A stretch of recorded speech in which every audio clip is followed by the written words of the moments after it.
None of these individuals have gotten there on their own. It takes the support and love of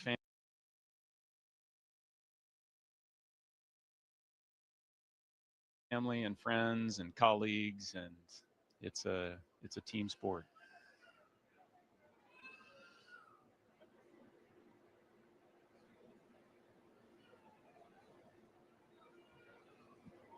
You see Mike Fink on the right there, the pilot. He is flying.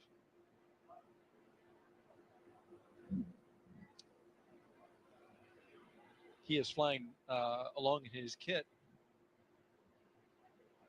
a Gamasa, which he tells us his wife is of Indian origin, and the Gamasa is used in the state of Assam as kind of a scarf, and so he's taking that with him. He's taken a scarf from his side of the family, that side of the family, for all 4 of his flights. A token, certainly, of their blessing on this flight today, but also has sentimental purposes. Yeah, little bits and pieces of home that we can take along with us. And I mentioned that we're big into traditions and rituals and superstitions, and um, you'll find that lots of crew members uh, have their little token of good luck.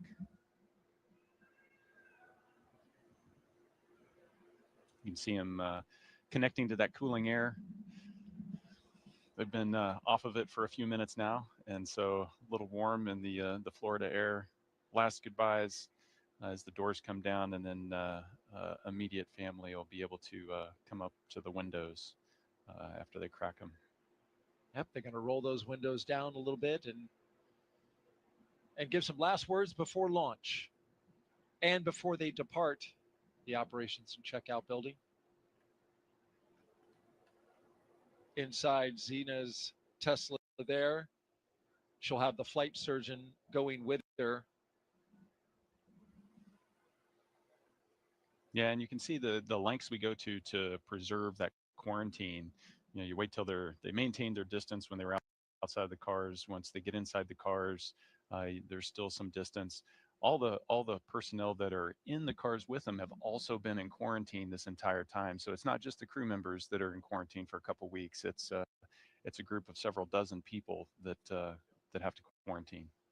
I want to point out Secretary Sean Duffy is here. He is NASA's acting administrator, also Secretary of Transportation here, supporting the launch today and the crew there at the walkout. He's the gentleman with the glasses and the blue suit coat, which I think is second from the right. There he is. A shot over his shoulder.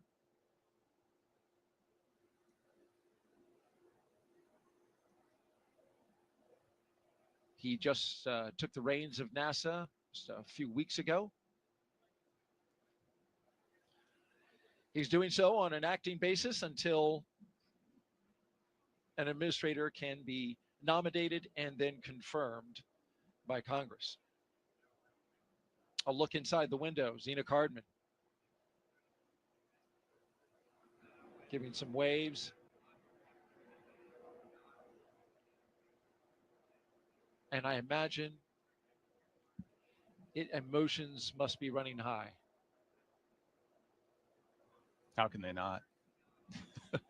You've been waiting for this moment for a long time, and now you've said your goodbyes. It's tough to say goodbye to family that you're not going to see for a while, but you're also excited to get that car rolling and get on with it. And indeed, they are off. Crew-11 on the road to launch pad 39A. The Teslas are rolling out from the Neil Armstrong building, escorted by security for the 20-minute drive. Lioseals are removed and installation is complete. This is about 10 minutes behind schedule. Again, we have plenty of margin to our green light time. Team is making up time.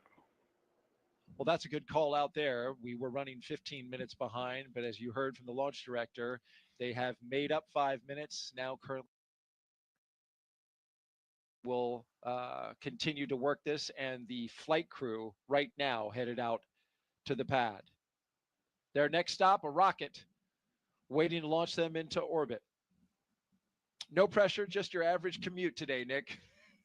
It's not your average commute. You get this police escort with helicopter support, and you get to run every red light and run every stop sign. Absolutely. It's a beautiful sight there. Of course, I say that just this is a very special road trip from the astronaut crew quarters out to the launch pad, where they will join up with their spacecraft and rocket. We want to learn about this crew. We want to share their story in their own words. So let's hear from the commander of Crew-11, Zena Cardman, as she shares her path from field science to spaceflight. I think in a lot of ways, science and exploration is just innate to us as human beings. That's why toddlers ask so many why questions. It's just part of who we are. In many ways, I think trying to explore space generates solutions to problems that we didn't even know we had. My name is Zena Cardman, and I am the commander of NASA's SpaceX Crew-11 mission to the International Space Station. I was born in Champaign-Urbana, Illinois, but grew up in Williamsburg, Virginia. I grew up almost like an only child. I have two older brothers, but the younger of the two actually went off to college when I was 5 years old. And so I learned to play in my backyard a lot, play with friends, use my imagination, and explore the natural world around me. I studied biology as an undergraduate student. This is largely because I had a really excellent high school biology teacher who inspired me to pursue research on my own, even as a high school student. But while I was at college, I also got to know microbiology. I got to know geosciences and chemistry. I wound up doing a lot of research in an oceanography marine sciences department and studying in remote locations like Antarctica. I also, while I was an undergraduate, became a creative writing minor, and I've always really valued that chance to study the creative side of my brain and explore our natural world through that side as well. I love being an astronaut right now because there are many pathways to get to the International Space Station. We spend long duration periods, so many months long, living and working on board that space station, and it's really focused on research. A lot of that research is on our home planet, and a lot of that research is on us as human subjects. I'm very excited to be actually a test subject for a lot of the medical research that we're doing on board the ISS. I've signed up for a very large, all-encompassing medical study called CIPHER, and this, I think, is going to be critical as we start thinking about going for longer durations and farther places like the Moon and Mars. My role as commander is to bring out the best in my crewmates from the moment we start training till the moment we get back to Earth and then some. And so I'm always thinking about that larger mission overview and how my crewmates are doing and what we can do for each other. Spaceflight, by definition, requires collaboration and requires more than one person. And the chance to be part of something much larger than myself has been humbling and inspiring and deeply fulfilling. Even since I was a child, looking up at the stars, looking up at the cosmos is inspiring. It helps me answer questions like, what are we doing here? Who are we? Where are we? I don't think we grow if we don't challenge ourselves. I think that's true for myself, it's true for teams, and it's true for us as a society and as a species. We have to take some risks, we have to challenge ourselves in order to push ourselves, and I can't wait to see what we discover during my career and for generations to come. The very capable and talented Zena Cardman, the commander of Crew-11. Next up, astronaut Michael Fink, a veteran of 3 missions and 4 spacewalks, as he reflects on what keeps him coming back to space.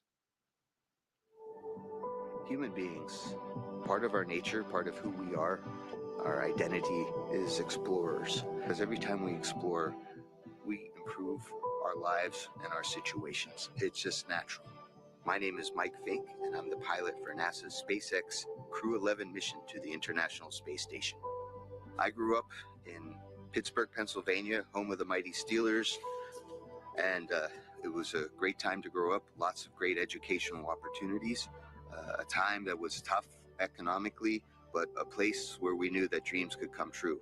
When I was like 2 and 3 years old, my parents would wake me up from whatever nap I was taking to watch moon landings. We did many moon landings back in the 60s and early 70s, and that made a big impression on me. So I knew that back then, even when I was like 3, that I wanted to be an astronaut. I wanted to go walk on the moon. I wanted to go explore space. So I learned to read so I could read more about space. And the more I read, the more excited I became. When I was in high school, I didn't know what engineering was. I knew what math and science were, physics. I was kind of good at that. Math, I took a leap of faith and went to an engineering program at the Massachusetts Institute of Technology, MIT. Thankfully paid for by an Air Force ROTC scholarship, and then hustling with side gigs on the weekends. And I got to study airplanes and rockets, 2 of my favorite things. So I was able to graduate from MIT with 2 degrees. And then the summer after graduation, I had a really wonderful opportunity to study in Soviet Union. Fortunately, I'd studied Russian language, so I knew enough Russian to go with some colleagues, and we spent the summer at Moscow Aviation Institute studying cosmonautics. And then I spent the next year at Stanford University getting a master's in aeronautics and astronautics. I love the space station. I helped build it. I helped the first modules get ready here on planet Earth, and have had the joy of living aboard the space station for 2 long-duration missions so far. We've learned from the International Space Station that space is a great place to really understand more about the universe. When we are aboard the International Space Station, we're still gravitationally connected to planet Earth, but we're free falling. So like we're in microgravity. So you take that big G out of the equation, and then you can find out what's really going on physically. We're also outside the atmosphere, so we can look to the universe beyond us without atmospheric interference. When I'm on a spacewalk, I can look out to the whole universe, and I can see how small our planet is and how big and wonderful the rest of the universe is. And it's calling to us. We need to explore and go see the whole universe that's out there. Space exploration is something that really speaks to me as a person, right? We all kind of have our passions. And for me, since I was like 2 or 3 years old, I wanted to go to space, explore space. And I've had a chance to do that. Half my life I've been an astronaut. I've really, really enjoyed exploring space. Pilot Mike Fink and his team, as you just saw them pass the vehicle assembly building where Artemis 2, a moon rocket, is being stacked. Let's hear now from JAXA astronaut Kamiya Yui on returning to the station, representing Japan, and what this mission means to him. I think humankind has a desire to explore and also expand our area of activities. Space is a great place to explore because Earth is so small. We still have unknown places, but Earth is, generally speaking, so small compared with space. My name is Kimiya Yui. I'm a mission specialist for NASA's SpaceX Crew-11 mission to the International Space Station. I was born in very, very small village in Nagano Prefecture. So up there, I was able to see very, very beautiful stars in night skies. When I was a little boy, I did stargazing, and I loved stars. I really want to know everything on our universe, and I want to go everywhere as long as I live. When I was already like 10 years old, I already wanted to become an astronaut or astronaut. I graduated from the National Defense Academy, and after that, I entered Japanese Air Force, Japan Air Self-Defense Force, then become a fighter pilot, then test pilot, and then became an astronaut. We do science in space because we have constant microgravity in the ISS. We cannot achieve that condition on the Earth. Space station actually contributing our knowledge, and also we can produce new materials or medicines in order to make our future brighter. Going to Moon or Mars is very difficult, so we need to test our materials, and ISS is a great test bed. So Crew-11, we are going to have a lot of experiments on ISS, and JAXA especially, we are going to have new cargo vehicle, HDV-X. The vehicle itself is a little bit lighter, but we can carry more stuff to the ISS. 10 years ago, I went to space for the first time. It's changed a lot. And for astronauts, it became much more convenient to live. For example, we didn't have a good place for cooking. Now we have gallery. I was able to see a lot of stars and also beautiful Earth or Moon. This mission inspired me, and I really want to pass that actually inspiration to other people on the ground.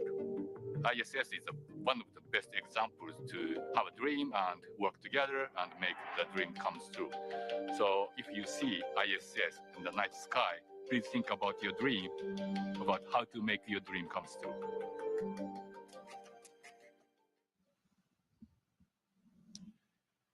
And finally, Roscosmos cosmonaut Oleg Platonov, sharing his thoughts as he prepares for his very first flight to space.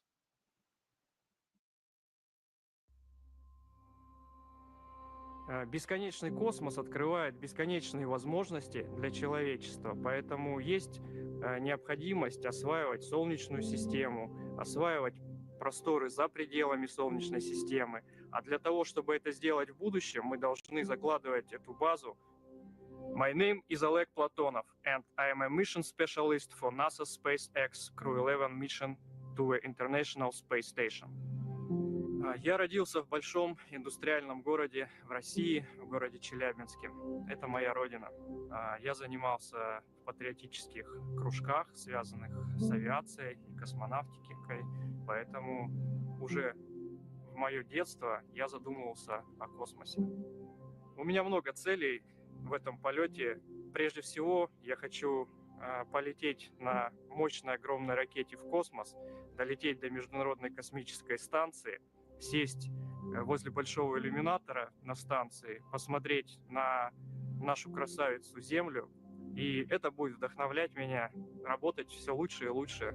Мы можем получать новые данные о нашей Земле, о Солнечной системе, о космических лучах, о нашей Вселенной, о жизни микроорганизмов в космосе, о здоровье человека, о получении новых лекарств, о путях улучшения конструктивных материалов и так внутренняя потребность человека исследовать все, что находится вокруг него. Хочется узнать все новое, новое и новое, расширяя горизонты своего знания, что границы открыты, что мы можем летать в космос, что мы можем лететь дальше, все дальше и дальше, за пределы нашей Земли, за пределы Солнечной системы. И это будет вдохновлять уже не только нас, но и предыдущие, не предыдущие, а следующие поколения.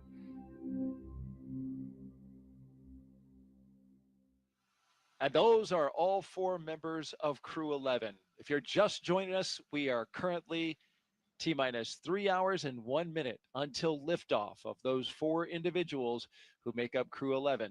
Liftoff to the International Space Station. And this is their ride, a Falcon 9 rocket with a spacecraft called Endeavour sitting at the very top.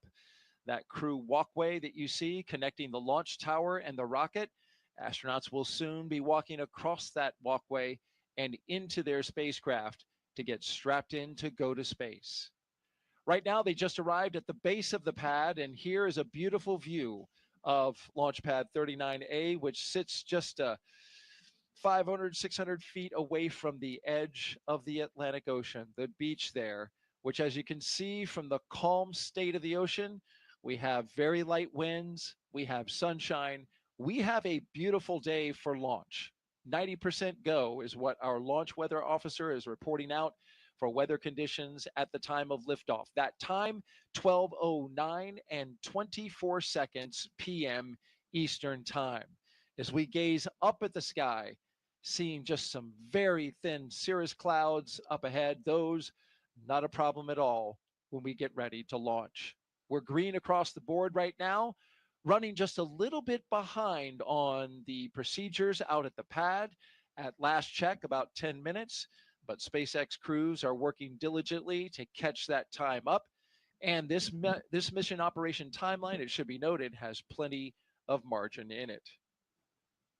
What you're about to see now is the astronauts walking up to their rocket to get a look at the 1.8 million pounds of thrust that can be generated by this machine as it takes them up into space. That moment coming up in just a few minutes, Nick. Yeah, they just pulled up to the launch pad. Got about 3 hours until liftoff. And so this is your last bathroom break before you're strapped into a seat and hostage for the next 3 hours. So much needed respite. And then, but it's once you ride that elevator up to the top, it's just this stark contrast. You see your rocket up close and personal, and it's this amazing feat of engineering. And then the backdrop is the beautiful Florida coast and the waves crashing onto the beach and a breeze in the face. And it's just a spectacular moment once you get to the top of the launch tower. You painted quite a word picture there, and we are about to see what that looks like through the eyes of the astronauts as we document their journey up the launch tower, across the walkway, and into their capsule. In the meantime, we want to take some questions that we've been asking and getting and receiving from our audience that's watching around the world. Those who have put their questions forth to our astronaut co-host, Nick Hague, a brigadier general with the Space Force and a NASA astronaut. Austin asks, my son, Knox, age 8, would like to know, how do you get to the space station when it orbits around the Earth so fast? And that is fast. Countdown, advanced team have completed their preps for crew arrival, and crew are heading up the tower on schedule. That's great news. Sounds like they made up all of that 10 minutes that they were behind. That's a great call out. Yes, station goes 17,500 miles per hour. How are you going to catch up with that? Yeah, so Knox has got it. He's got his finger right on it. You've got to start going that fast. So the rocket's going to take off going vertical, and it's accelerating.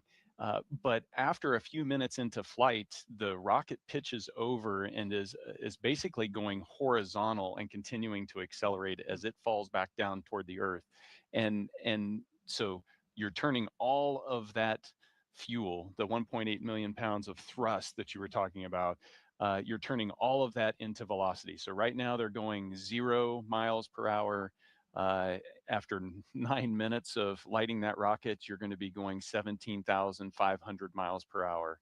And it's timing. So that's why we're counting down 2 hours and 56 minutes to liftoff to the second, because that's when the Earth rotates underneath the International Space Station's orbital plane, and then that's the moment that we have to take off. So it's an instantaneous launch window. And that instantaneous launch window at exactly 12:09 and 24 seconds p.m. Eastern time. You talk about catching up to the ISS, the day that we have and the time gets them there because we are in the same orbital plane. Our first two astronauts clear from the bio break. Zena Cardman, Mike Fink walking out and getting a look at their rocket, arm in arm. It's a tall rocket, so it's hard to actually look up that. So you've got to lean back to be able to really see it. You know what? It looks like Mike Fink, who's on the right-hand side, has a little more lean. What's interesting about him is he's wearing an upgraded suit called an R2. The Zena, let's go, just circling her arms. Let's just go. Yeah. But he's wearing an upgraded suit that SpaceX says has more mobility and more flexibility in it. He just demonstrated that. Well, I he guess. sure did, didn't he? Oh, no, Zena wasn't going to be outdone. No, it's awesome to see them, the excitement, the emotions that you feel as you're getting ready to do something like launch into space. Astronauts are humans. They feel all those same emotions. And so it's fun to see some of the excitement come out and on display. Spillover right there on the launch pad, because there will be time for things to get serious once they get into the cabin. We turn on the launch escape system and start flowing propellants. But right now, just like you said, a nice moment at the base of the launch pad where those emotions spill out. But talking about the suit, Mike Fink is the only one who is wearing, you can contrast his suit with Zena's. It looks exactly the same, but it's constructed differently. It has a circumvental zipper as opposed to a vertical zipper. So as you know, you got into your spacesuit like a onesie. His spacesuit has been upgraded and redesigned and has that circular zipper that allows 7 inches of flexibility in the suit so you can adapt it to different body sizes. Whereas the suit that you wore and that Zena is wearing and the rest of the crew has to be tailor-made, and there's not much adjustment on those. Yeah, and it's also a demanding engineering challenge because it has to be mobile when it's unpressurized, but then when you inflate this, you also have to create a volume where you can be inside of this rigidized suit and be in there comfortably for hours if need be. And so that's a challenge to get a suit that does that. And so this next generation of suit is designed to be able to accommodate that wider range a little easier. It'll be good for the astronauts, more comfortable, more flexible, especially as you mentioned when you pressurize it, which I guess it's like a giant, just human-sized balloon. This is a great shot from our flight operations team here at Kennedy. You can see the two crew members, somewhat small, getting ready to enter the crew access arm. And here they come, Commander Zena Cardman and pilot Mike Fink, getting ready to board Dragon Endeavour, and they are all smiles. Ear to ear grins. It's awesome to see. And what a beautiful vista behind them as you look out at the views of the spaceport. Mike just gave us the two guns. He's a character.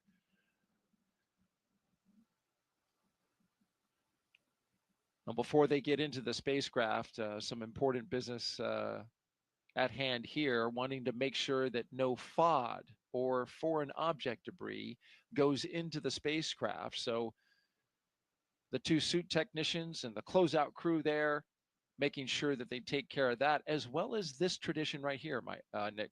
Yeah. Got to sign that wall. That means you're going. And so every crew that's launched off of, commercial Crew Dragon launched off of 39A has been able to sign around that NASA meatball. And it's little moments like that that connect you with the legacy of the program and make you feel connected in a way where you understand, hey, I'm taking the next step, and it's an important step. There's a lot of people that got me to the point where I can take this step, and hopefully there's a lot of people coming after me that are going to continue to take steps. Countdown. Crew are in the white room, and this is on schedule. You'll hear these audio call-outs from time to time from the crew operations and resource engineer with updates, and we'll pause to listen to them. Here are the two mission specialists now doing their rocket recline, looking up at their ride. I think they studied technique from Zena and Mike because they had it down. Seemed like kind of like a rock and roll kind of pose, didn't it?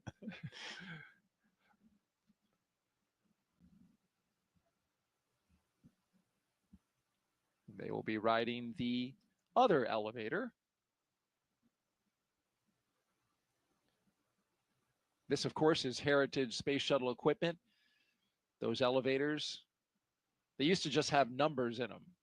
And they're headed up to the 275-foot level. So 28 stories high are the crew on the left, all the way up at the top. The crew at the bottom now getting ready to ascend that distance. SpaceX changed the buttons inside a little while ago to have the top button for 275 say space. Yeah. Did you punch it? Yeah, absolutely. That's pretty cool. I would like to go to space. Can you press space for? Did your fellow crew member say, "Can space please? Can you press that button for me?" Make everybody wait uncomfortably long. That is something you would do. Maybe. So Mike, carefully getting into the spacecraft here, which that takes a bit of physical effort, right? You don't want to touch that seal, because that is what protects you from the hostile environment of space. Yeah, absolutely. That side hatch is going to stay closed the entire time you're in space. The next time you're going to open that is when you're bobbing around in the Pacific, and the recovery teams open it up to get you out. And of course, we're going to do leak checks on that here in a little bit, and it's important to be able to pass that. So you're hyper vigilant about hardware, and you mentioned that transition to seriousness as you're walking out that gantry. that's when you start to build and flip that switch in your mind of, okay, this is spaceflight hardware. This is the equipment that's going to keep me alive. Uh, you become that hyper vigilant person that you need to be. Last two crew members there, the mission specialists, walking down the crew access arm. And the final two crew members, mission specialists Oleg Platonov and Kamiya Yui, arm in arm, thumbs up, ready to go.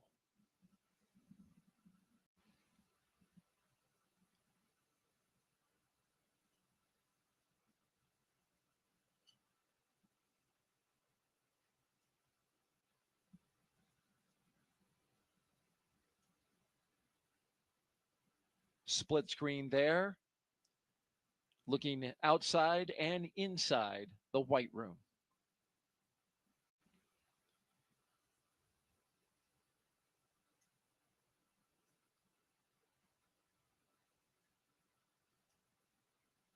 You mentioned the mission. This crew is leaving the ground with a baseline of at least 6 months, half a year in space, ladies and gentlemen. But they are being considered, and research and study and certification process is underway to expand this to an 8-month increment, 2 months longer. And so the plan is for the Commercial Crew Program, which is here at NASA, is to certify the spacecraft Dragon to be able to support them for a return 8 months later.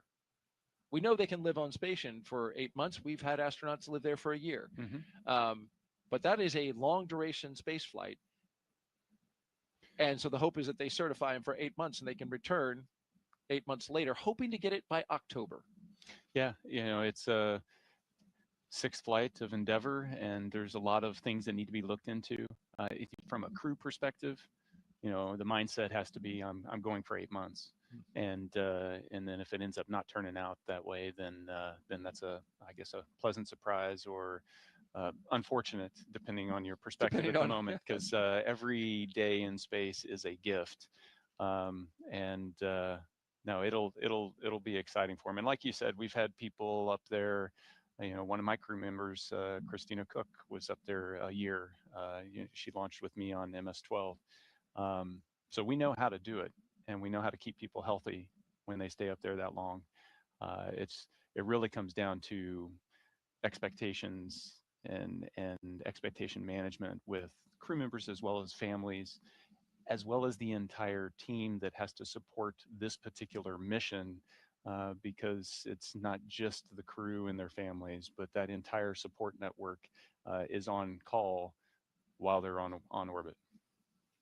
That's an interesting point to think about. I hadn't thought about just how that kind of puts the family, as you mentioned, on call as that entire time. They have the moments where they get to connect with you via video phone and high-speed connection, but as long as you're up there, that they know that you're not here on Earth, you're in space. Yeah.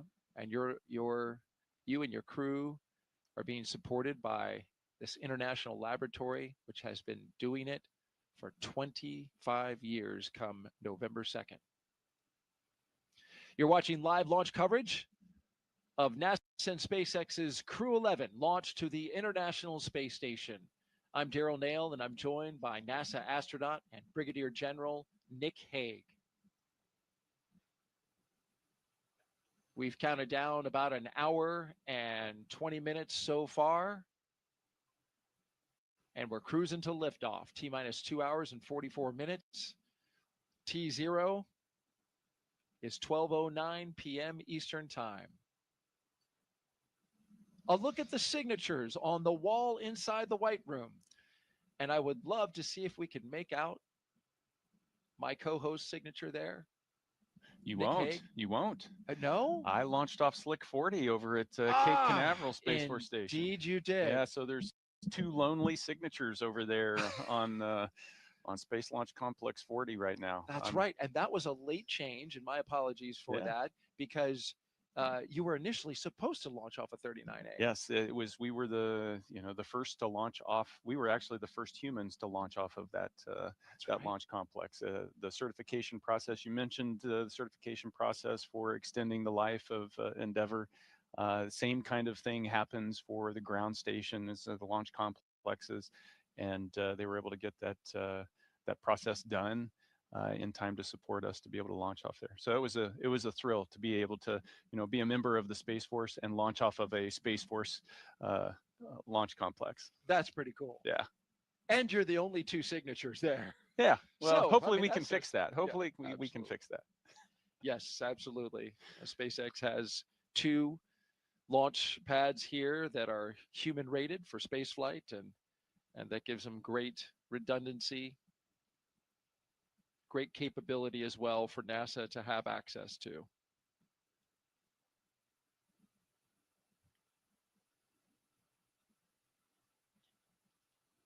Right now, the teams are working in parallel. The crew members inside Dragon getting settled into their seats that they will ride up into space, while outside the closeout crew handles the matter of making sure that the seal's integrity around the side hatch is maintained.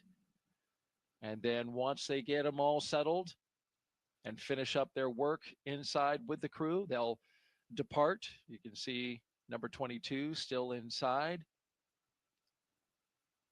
The support crew will come out of the capsule and they'll shut that hatch that you see right there, that side hatch. As Nick mentioned,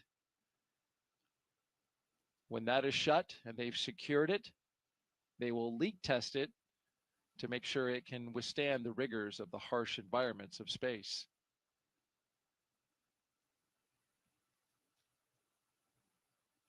But in order to see and communicate with the crew that's inside, both of the closeout crew members here taking a knee.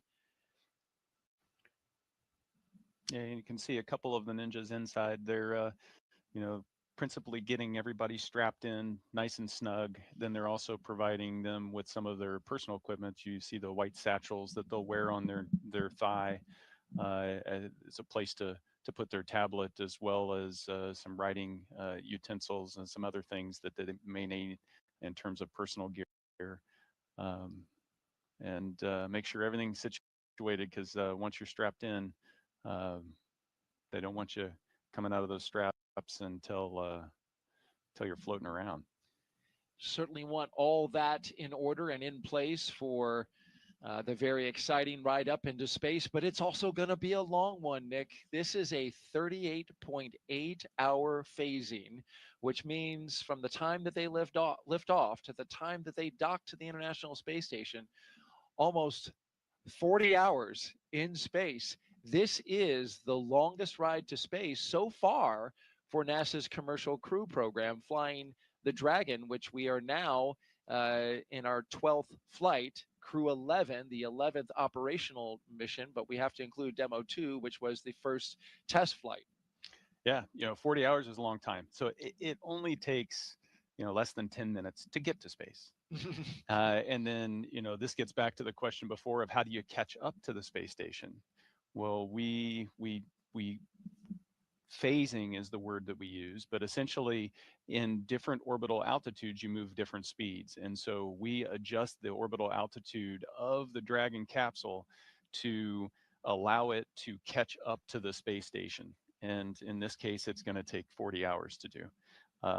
Most of that time, a few minutes after they have arrived on orbit, they're going to be able to take their spacesuits off, and then essentially you're camping out inside the Dragon capsule, waiting for those 40 hours to elapse so that you can dock and open the hatch and get to work.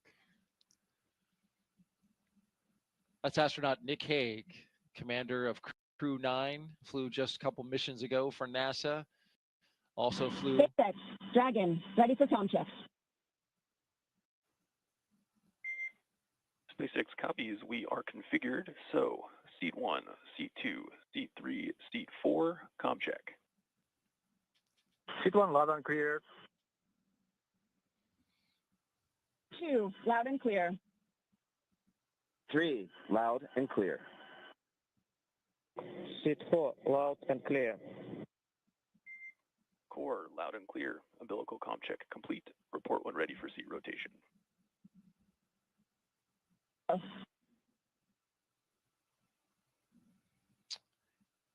So you just heard from each one of the crew members on board as they went through all of their communications with the crew operations and resource engineer, otherwise known as the core. You heard him communicating with each one of the crew members just now. As I was mentioning, Nick Hague flew 2 Soyuzes to space. The first one didn't make it to station, was an in-flight abort, came back down to the ground. You flew again the second time. On MS-12, you did make it to station. We are getting ready to do the suit leak checks, but first, we want to take some social questions as we go along. Nick Hague is our astronaut expert at the ready. If you want to submit a question, please do. We would love to hear from you. Just use hashtag AskNASA on the platforms that we have on Facebook, X, YouTube, and Twitch.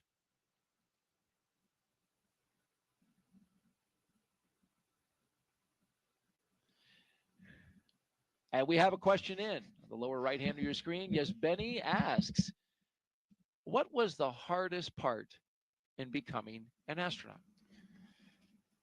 You know, I think that's a different answer depending on which astronaut you ask. There's so many things that we have to train to be able to do, whether that's, you know, operate high performance jets, aircraft, spacecraft, or learn the engineering behind all the systems on board of those that keep us alive, to the medical support that you might need to be able to provide because you need to be the doctor for the crew. But I think for me, the single most challenging aspect was learning a second language at the age of 38. And, you know, getting selected, and the first day on the job, I started my Russian language training because to be on board the space station, you have to be able to speak English and Russian, regardless of, regardless of where you come from. So, you know, Kimya, native Japanese, but he has to be able to speak English and Russian. Right. And so it's amazing how difficult it is if you didn't grow up learning a second language very young, how hard it is to rewire your brain late in Dragon, life. ready for seat rotation. Copy, ready for seat rotation. All other teams are ready, so we will be initiating seat rotation now. Copy. And so you're about to see those seats articulate upwards. This is their entry position, but they will now be articulated into launch position so that they are resting on their backs and able to see those screens just above them, just above the heads of the pilot and commander. You can see Zena Cardman currently touching some of the buttons in the screen on just ahead of her, the heads-up display, and there they go. Getting some waves from the camera person who is on the launch tower right before they back out and shut the hatch. Boots up.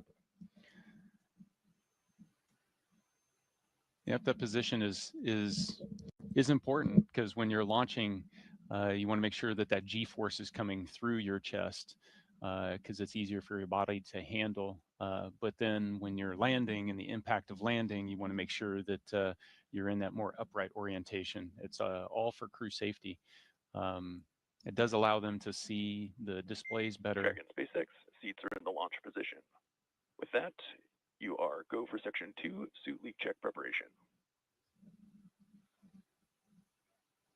And now that they can see those displays better, they can start operating them. And so Zena's going to step through suit leak checks here with the rest of the crew.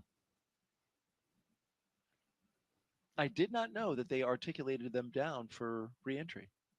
Yeah, after the main chute's open, then they rotate down. How about that? Actually, it's once you come back through a certain G level on reentry, that's the trigger, and then they rotate, and then you Automatically come down? Yeah, you get chutes and everything else.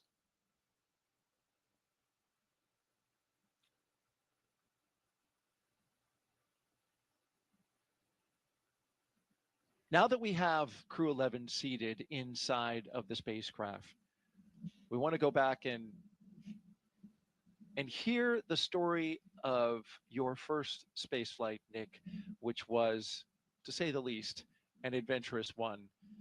One that did not end with you getting to the International Space Station, but rather an in-flight abort. This helps us underscore just how important safety is in this moment as the astronauts prepare. So here you are, a number of years ago, getting ready to launch for MS-10, giving a wave goodbye. Talk me through your first spaceflight.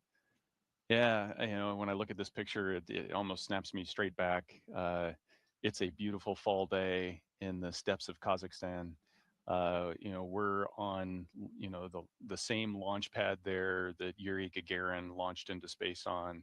And so you feel that deep connection, that legacy I talked about, the human exploration of space. And so we're getting ready to walk up to the elevator. There's a few stairs. It's a turn back photo op and wave to the management that's taken you all the way up to the base of the rocket that's sitting there. That's white with frost because it's full of rocket fuel at that point, and you're on your way. So I mean, it's everything you dream of. It's at that point I've spent 40 plus years dreaming about that day happening, and then liftoff. And Copy, tear complete. You have a go for section 3 suit leak check. So as we listen in, the suit leak checks. Go for section 3. They will pressurize the suits of the crew inside the cabin. Very important matter. As you're lifting off here, what are you feeling? In many respects, the feeling of the Soyuz lifting off the launch pad is very similar to Dragon. The rockets are about the same size. You feel just kind of this slowly increasing pressure of being pushed down into your seat. The rumble and the kind of the subtle vibration as you're going, but it's pretty smooth. I'd liken it to being in an electric car and somebody just kind of smashing the accelerator, pushing you into your seat, and you're off. And it was, a smooth ride for the first 2 minutes leading up to the point where those external boosters you see on the base of the rocket are empty, and then they need to separate from the rocket. And that's what led to this moment right here, Nick, when those boosters didn't do quite what they were supposed to. Yeah, one of them didn't. They're supposed to propel themselves away from the center, the core stage. One of them didn't do that, and actually impaled the core stage, caused it to essentially disintegrate in that split second. So we're 30 miles above the Earth, going 4,000 miles an hour, kind of pointed straight up. As that happens, it tilts us a little bit, and in that second in which all that occurs, the launch escape system pulls us, my crewmate Alexei Ovchinin, the commander on the mission, and I, to safety. And that shot is the shot before. If we look back to that one, that it's blurry because that's a screenshot from just how violently things were shaking. Yeah, inside. there was in that instant, the indications to us are a flashing red light, a sign, an alarm's going off, and then there's a little red indicator that says there's a rocket emergency, and then you're also being shaken kind of side to side for a second or so. And then it's peaceful because at that point we're going so fast, we've come off, we're just kind of coasting uphill in this slow tumble to the edge of space. And I can remember looking out as we got to the top of that trajectory and seeing the dark black of space and the curve of the Earth below, and thinking to myself, well, we're not going to get there today. Just not going to make it. Yeah. And so, in the moment, you have those little moments where the reality of the situation pops out. Now it's it starts to set in. Okay, what do I need to do to survive? And that's get back into the procedures. Right. And so that view we saw from looking up in the sky, your rocket is coming apart. You no longer can ride that into space. It's done. Now you're on the emergency systems, and you come down back to Earth, and that's you on the right, in the middle, right middle, hugging your wife. Yeah. And that looks like quite the deep embrace. Yeah, I mean, it's in the moment when you're responding, the training kicks in, you're able to compartmentalize all of the emotion of the situation. It's in the aftermath of that, that's less than 6 hours after we had launched, that we're back at the aerodrome there, and that's when the emotions, that's, you're human, that's when it comes out. And Katie had witnessed all of that and gone through that roller coaster ride at the same time, along with my kids and my family that were all there, with less information than I had, because I was going through it. There was, probably 20 minutes where she didn't know what the outcome was. Dragon, we see the same. Closeout team will perform final closeout steps and then exit the capsule. You can proceed to section 4, side hatch close, and report when ready to close hatch. And just a quick note. Copy is proceeding section 4, Wilco. We are still tracking the operations inside the Dragon Endeavor that you see there. They are doing checkouts of the suits, pressurizing them, getting ready for launch. As we listen to a very important story that Nick Hague just told us about surviving an in-flight anomaly where his rocket came apart, but the launch escape system for Soyuz saved his life and the life of his crewmate and brought them back to their families. Yeah, the way you phrase that's important. The launch escape system, the engineers that developed the escape system, the people in the factory that assembled it, all of these people that I don't get to meet or would not normally get to meet. The space program, the human exploration of space, is built on trust. Trust in that everybody who's got a job is committed to being perfect in that job. And it's not just the crew that rides on top of the capsule, but it's everybody. And you never know when your decision, your responsibility, your action is going to be the one that saves the day. Absolutely. And that's why you often hear so many times the engineers uttering how important it is to get the job right, to do it right, to make sure everything is ready for launch. And this crew has their launch escape system. We will go through their checks, we'll check the health of it, and we'll also arm it for launch. Dragon, SpaceX, comm check. SpaceX, Dragon, loud and clear. Core has you loud and clear. Teacher's comm check is complete. Stand by for comm checks with DC, MD, and LD in the launch configuration. Dragon, DC on countdown 1, comm check. DC, Dragon, loud and clear. DC loud and clear. Stand by for comm checks with MD. Dragon, MD on countdown 1, comm check. MD, Dragon, loud and clear. MD loud and clear as well. Stand by for comm check over Dragon to ground. You're listening to communication Dragon, checks MD on Dragon to ground, comm check. through each of the 3 paths to this spacecraft. MD, Dragon, loud and clear. MD loud and clear. Stand by for comm checks with LD. Dragon, LD on countdown 1 with a comm check. LD, Dragon, loud and clear. LD loud and clear. Stand by for comm check on Dragon to ground.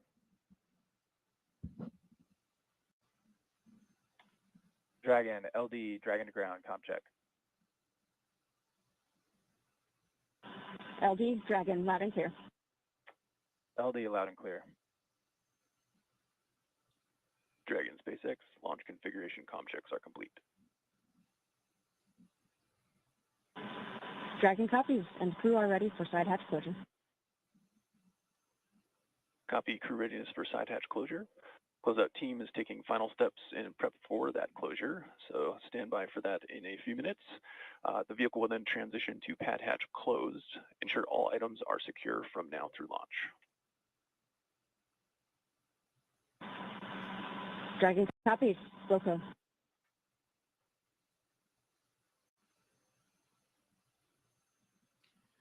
Those communication checks, Nick, were really important for each of the crew members to be able to speak to some very important members of the launch team. Yeah, absolutely. So you've got the comm checks you've been hearing with Core, which is really the voice from the SpaceX control room to Dragon. But you've also got the launch director, the mission director in there as well. And then it gets more complex because you're checking multiple different ways that you're going to be able to get the communications there, whether going direct from ground to Dragon or whether using the TDRS relay satellites. So communications critical, being able to verbally talk, but then the other connection that you can't forget about is the telemetry and the vehicle communication down to the ground. Dragon is a highly autonomous vehicle and has a pretty close couple with mission control on the ground to be able to monitor all of that automation. You're watching launch coverage of NASA and SpaceX's Crew-11 mission to the International Space Station. Nick Hague, our astronaut co-host today, walking you through the operations, just told a very powerful and moving story about his first launch, which ended with a flight abort, but brought him and his crew members safely to the ground, back to his family. He launched again on MS-12, but that story brought forth a question on social that we want to take now. We're taking your questions live and bringing them to Nick, who's answering them as we go. So Oscar asks, Nick, you're one of the very few people in history who have ever aborted in flight. How did it feel as it happened? Yeah.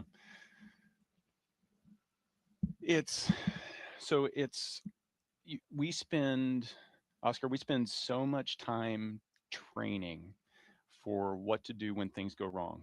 I'd venture that we spend about 95% of our training focused on what to do in the event that something goes wrong. And so the situation of the abort is one that Alexei and I performed in the simulator about 8 months before we launched and experienced it. And so there's the one time in the sim. It's a very short simulation. The actual flight was less than 20 minutes. The simulation's less than 20 minutes. But we had run those procedures. And the sum total of all of that training is that you get very disciplined at running procedures because you know that those procedures are the things that are going to keep you safe when things don't go right. So in the moment, there is the oh boy moment when it's happening. The alarms going off, the lights flashing, everything's kind of shaking, and it takes you a second or two to fully process exactly what's happening. And then there's I had the realization that if this was going to be a really bad day, it would have happened. So I've got a chance. So the best way to protect Alexei and I is for both of us to do our procedures and focus on those. And so you compartmentalize all of those emotions. You kind of set those to the side and you focus on doing your job. And so we run through the procedures and we talk with mission control in Moscow and surprisingly, I spent so much time in Star City training, that Russian that I was talking about being painful to learn, that is just naturally coming out because all of our communications are in Russian. And then it's not until you touch the ground, the search and rescue forces come and extract you. They were there within like 10 minutes. They come and extract us and pull us out under the parachutes. It's at that moment when your body can relax. You can stop focusing on all the things you need to do to be safe because you know you're safe. And then that's when shock kind of rolls over you. And your body just tries to process everything that happened. We're human. You can't bottle that stuff up forever. And so it was it was, you could hear the waver in my voice when I called Katie and on the satellite phone and said, "Hey, I'm okay." I actually had to leave a voicemail because she had her phone off. Oh no. But we have that voicemail, and I've been able to listen to it, and it's pretty amazing. Wow. Thank you, Oscar, so much for that question. And thank you, Nick, for that beautiful answer.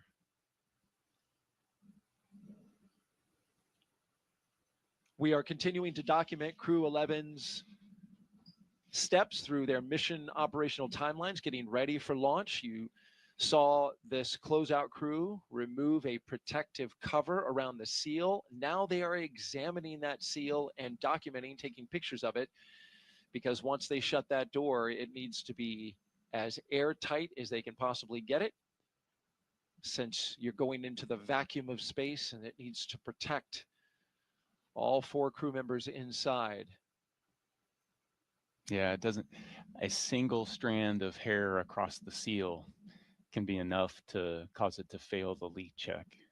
So it's got to be completely pristine. It's got to be pristine. And we've had that happen in previous missions where exactly just that, a hair ended up on the seal, and once they did the pressure check, they saw it, opened it back up, found it, removed it, and then resealed it, and they were good to go for launch. And so there's a bit of margin in this countdown, and we're in that kind of flexible time right now where they have time to work through methodically on this procedure. Nick, we don't want to end the story with the end of MS-10. We want to go to MS-12, which was the next space flight, your next launch. Here you are now with a crew of 3. You said, "I'm going back." Yeah. That's the job.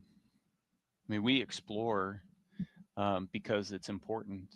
And so that doesn't change launch to launch to launch. The mindset to get back on top of the rocket isn't any different the first time than it is the second time, than it is the third time. It's, why am I willing to accept this risk? Why is my family willing to accept this risk? And it's because what we're doing up there is so important. The scientific discovery, the learning about the human body and how we interact with the environment around us, and more about the universe around us, that's just so important. And so that's why you do it. And so this time, night launch. So I got a day launch and a night launch, a twofer. And lucky you. It was beautiful. And you saw Christina had joined. She was going up for a year-long mission, and Alexa and I gave it another shot, and it was flawless all the way to docking. A spectacular flight. And this was in 2019. 2019. Just a little less than a year after MS-10 in October of 2018. Yeah, 5 months. So we had the launch. So we had our launch abort, and then 2 months later, MS-11 launched. And they had fixed the problem. They diagnosed what the problem was with the rocket, and then 5 months later, we were on board. It takes a lot to keep the station going. We've been doing it for 25 years, and so that drumbeat of rotations of crews has to keep going. Absolutely, and you fulfilled your role, and that photo we just saw was the completion of a successful mission to the International Space Station when you returned from space and were being brought out of that capsule. Yeah, it's ironic because where our abort landed was in the normal landing zone.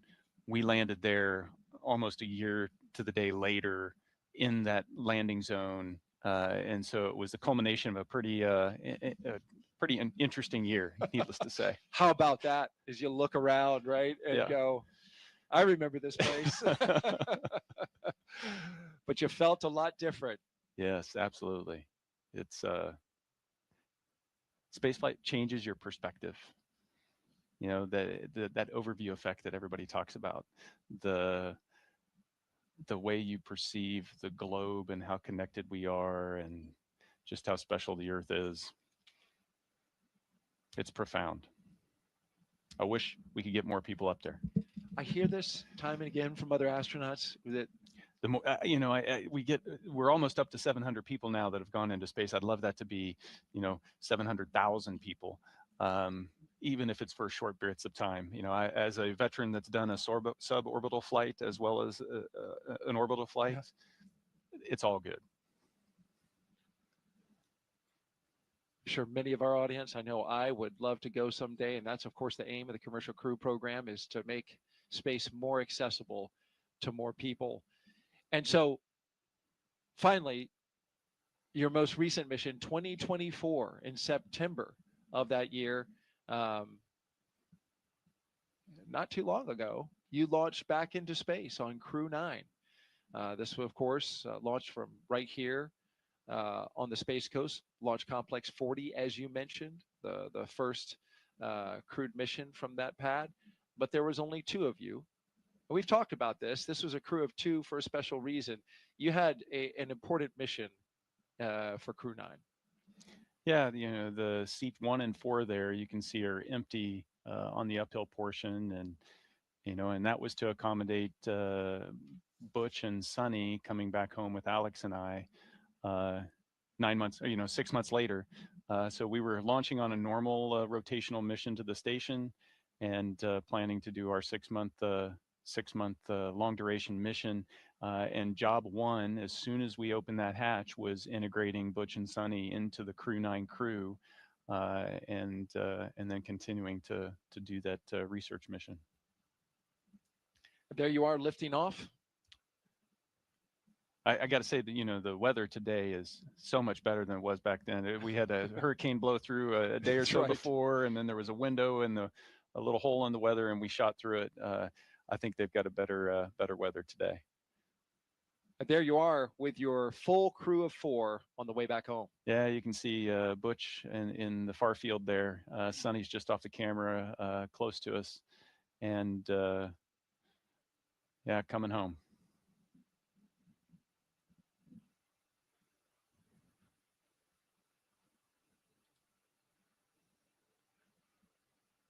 A very successful mission, Crew-9, bringing back home Butch Wilmore and Sonny Williams. I imagine, did you have to kind of, wrangle Sonny out of that space station? She loves being in space. I think it's universal. I mean, you want to get home to see your family after being gone for that long. You want to get back to some of the things you miss about being on Earth, but you're also sad to close the hatch and to leave that environment up there that's just so special. You never know when you're going to get back, if you're ever going to get back, because everybody's future is you just don't know, and it is just so,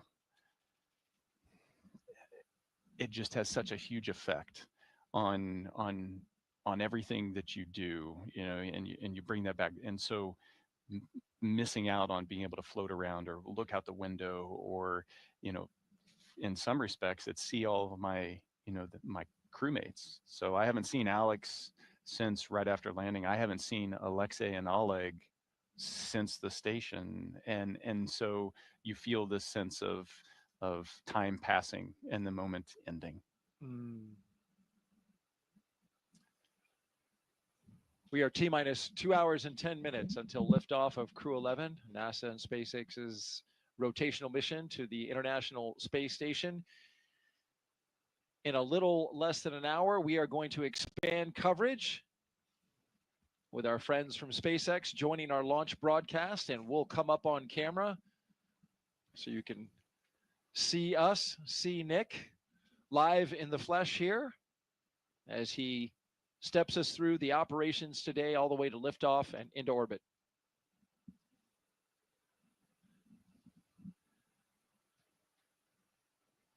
A note about the weather. The launch team and the launch weather officer are discussing conditions both here and along the ascent corridor. Winds are forecast to be picking up around 14 knots and then peaking to 18 knots at launch time.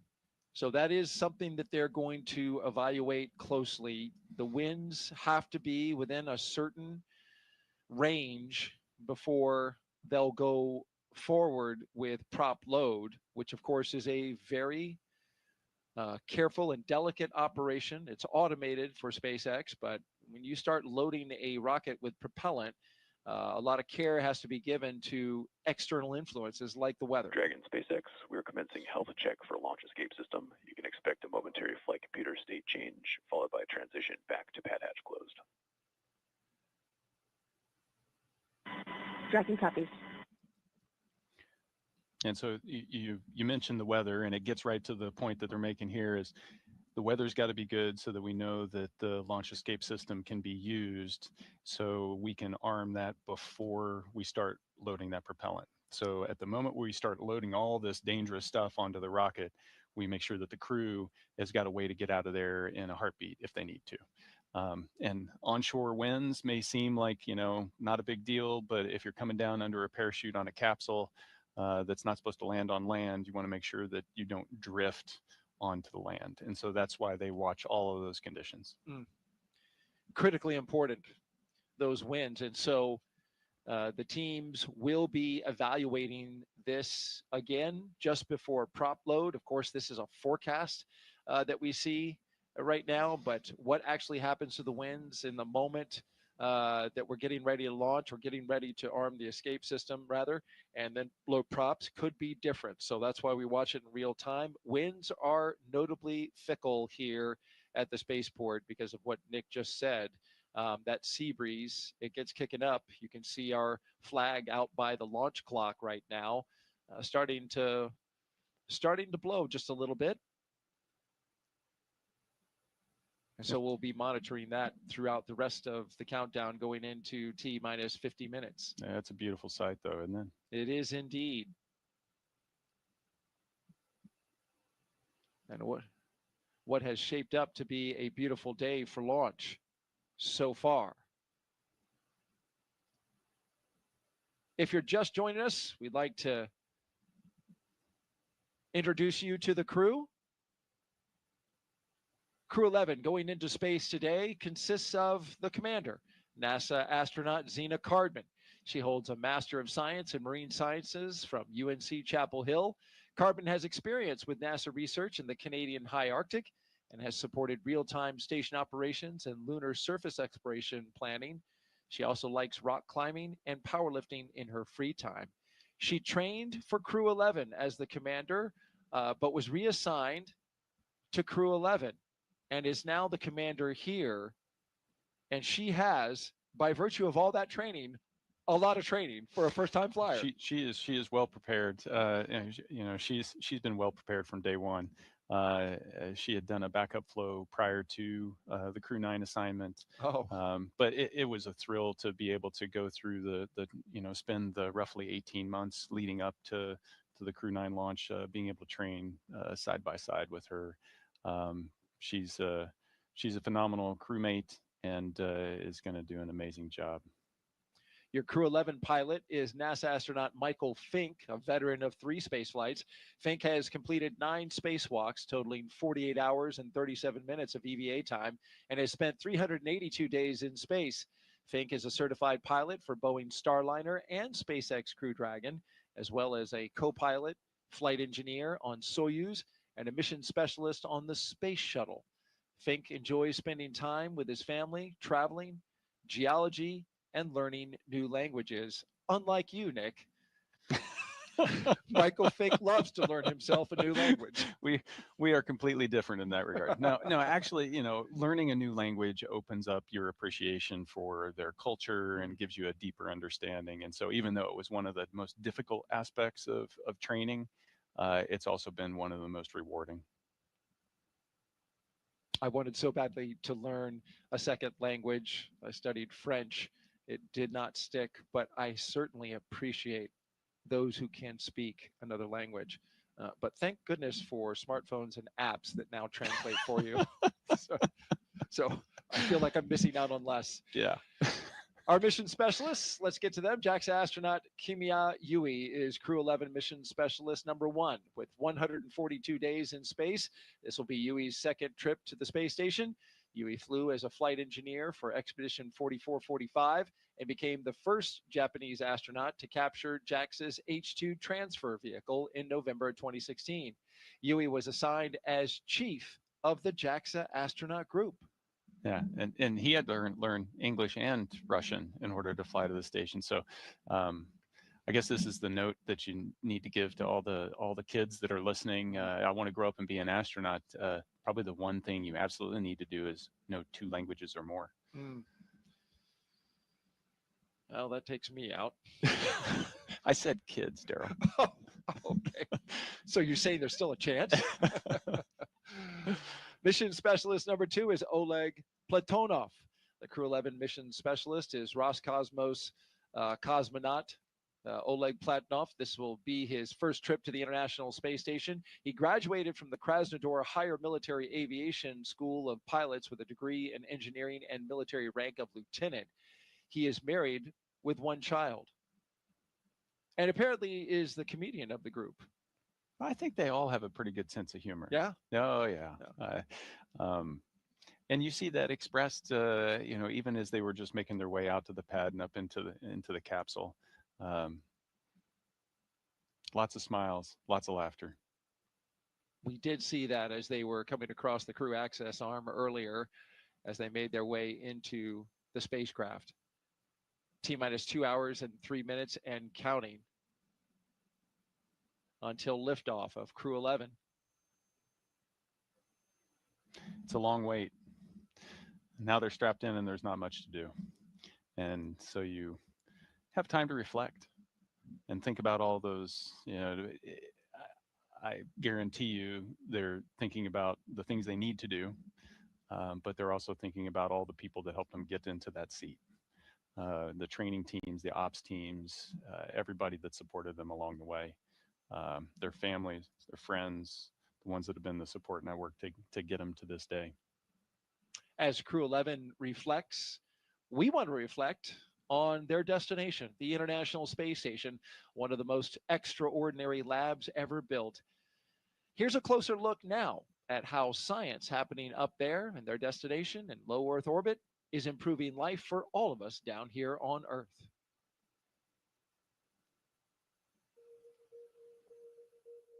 The International Space Station isn't just a symbol. It's a powerhouse of cutting-edge science, constantly revealing secrets that defy Earth's limitations and drive us farther into the cosmos. Our mission is research and science. We have experiments mounted on the outside of the station that are looking at Earth. We study our own bodies and how they react to space, to weightlessness, to radiation. And that helps not only us go on further in future missions, but also helps for medical research back home. And then we study lots of different things as well, like materials, combustion, all sorts of things that help us understand life back on Earth. Yeah. Microgravity doesn't play by the rules. It flips them upside down, transforming how liquids flow, how flames burn, and unraveling biological mysteries before our eyes. I saw some heart tissues beating in space, and it was incredible. Photon, we see that top one beating. Looks like happy heart cells. But we're not just along for the ride. We're explorers, diving headfirst into the challenge and harnessing the power of this unparalleled platform, just as we have been for decades. We're on a relentless quest for answers, seeking to understand the intricate workings of the human body in space and ensuring future crews stay safe on their daring journeys beyond Earth's orbit. The human aspect of human space exploration is always going to be very important for decades to come. And when it comes to technology, we're not waiting around. We're discovering new ways to grow crops in harsh environments and engineering innovations to tackle Earth's greatest challenges. We have amazing technology that allows us to recycle water and create water for us to drink. It's delicious. Microgravity isn't just a curiosity. It's a game changer in the fight against diseases back on Earth, paving the way for breakthroughs that benefit us all and enabling new economic opportunities in space. welcome Axiom 3 on board the International Space Station. From our vantage point more than 200 miles above Earth, we are not just spectators. We're gaining unprecedented insights into the world we call home, and we're sharing our findings openly. We're not just achieving results today. We're sparking inspiration in future generations of explorers and embracing the power of global collaboration as we reach for the stars. What was your favorite experiment on the International Space Station? Toby, great question. My favorite experiment was the one that I got to eat. It was us growing hatch chili peppers in our plant habitat. Station Huntsville on 2. We have video in Node 1. Look at those chili peppers. And as we soar through space at 17,500 miles per hour, each moment is a step closer to unlocking the mysteries of our Earth, our universe, and propelling our pioneering spirit even farther into space. So come along for the ride aboard the International Space Station. Nick, you spent more than a year cumulatively of time on that International Space Station. When you think back to the things that you work on, what comes to your mind as some of your favorite stuff? Yeah, there's such a variety up there. Growing stem cells, doing gene editing, working with materials, trying to extrude fiber optics or 3D printing metal or organic tissue, trying to print organs, growing lots of different types of food, whether it's tomatoes or algae or lettuce. It's so fun to be in the middle of all of that, and it's hard to pick a favorite out of all of that, but it's fascinating. And what's been fun is looking from 2019 when I did my first expedition to the most recent expedition, being able to see the growth in complexity of the science that we're able to do up there. When you first start doing things, you're like, I don't even know if it's going to work. And once we start to figure out and adjust, now we're able to start to really reap the rewards of all of that effort. That's a great point, because when I look at the science that's going aboard this mission, this is pretty advanced stuff. You talked about, stem cells in the early going when you were working with them on station. Now they're trying to figure out how to mass produce stem cells, which can be made at a higher quality and higher yield in microgravity, the environment that the International Space Station provides for scientists that you can't replicate on the ground. Yeah, we go there to ask questions that we don't know the answer to. And then when we find that answer, it usually leads to a couple more questions. But that's the nature of discovery. That's the nature of building knowledge.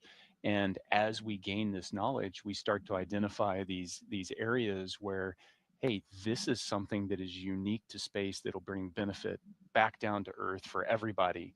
And then we can really start to exploit that. That is exciting, because in the end, that's what it's for, right? It is not only to advance exploration goals, but also to make life better here on Earth. And the International Space Station in its 25 years has certainly done that. An update as you watch our operations here. We have a little bit of a lull as the closeout crew in the White Room on top of the launch tower seals up the hatch to the Endeavour spacecraft. That side hatch is how the crew of 4 made their way into the capsule.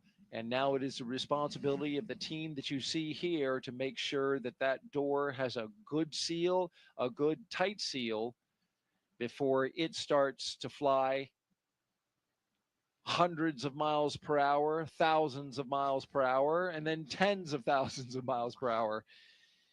So this is a very important job. Yeah, you're through that hundreds pretty fast.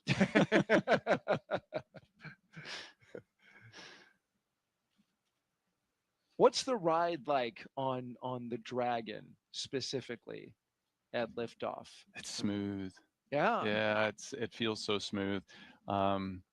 Liquid propellant? Yeah, so you don't, like, I never got a chance to fly on the shuttle.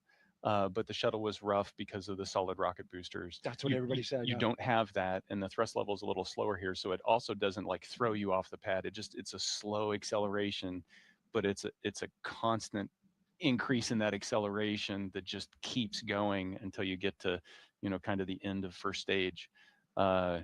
It's just super smooth, and then when the first stage is done, it separates, and then there's 5 seconds or so before you light the second stage engine, upper stage, and so you're weightless. And that was completely different than Soyuz, because Soyuz hot stages, and so you never have that period of weightlessness. And so you spend 5 seconds and you're like, okay, we're weightless. I'm ready for it to light. I want to make sure we get there. And then it continues on. And so it's a smooth ride all the way up. The second stage is a kicker, though, isn't it? It all starts slow. So the G ramps starts and then it slowly ramps up. So there's not too many jarring moments flying on a Dragon.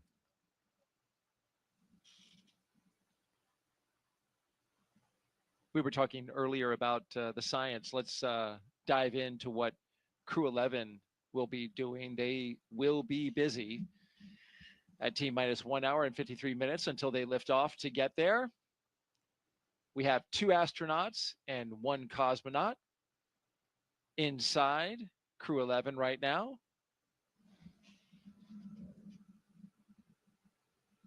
Inside of Dragon Endeavour, I should say, on top of a Falcon 9 rocket from Launch Pad 39A here at the Kennedy Space Center in Florida. This crew, of course, as you see them right here, headed to the International Space Station to help maintain this very special orbiting lab. Once on board the International Space Station, Crew-11 will become members of Expedition 7374. They will conduct research to develop the production of nutrients in space, such as vitamins. They will also evaluate mass-producing human-induced pluripotent stem cells, or iPSCs, to develop cell-based therapies for diseases such as cancer, as well as a possible alternative to antibiotics. Crew-11 will test using phage therapy to treat bacterial infections.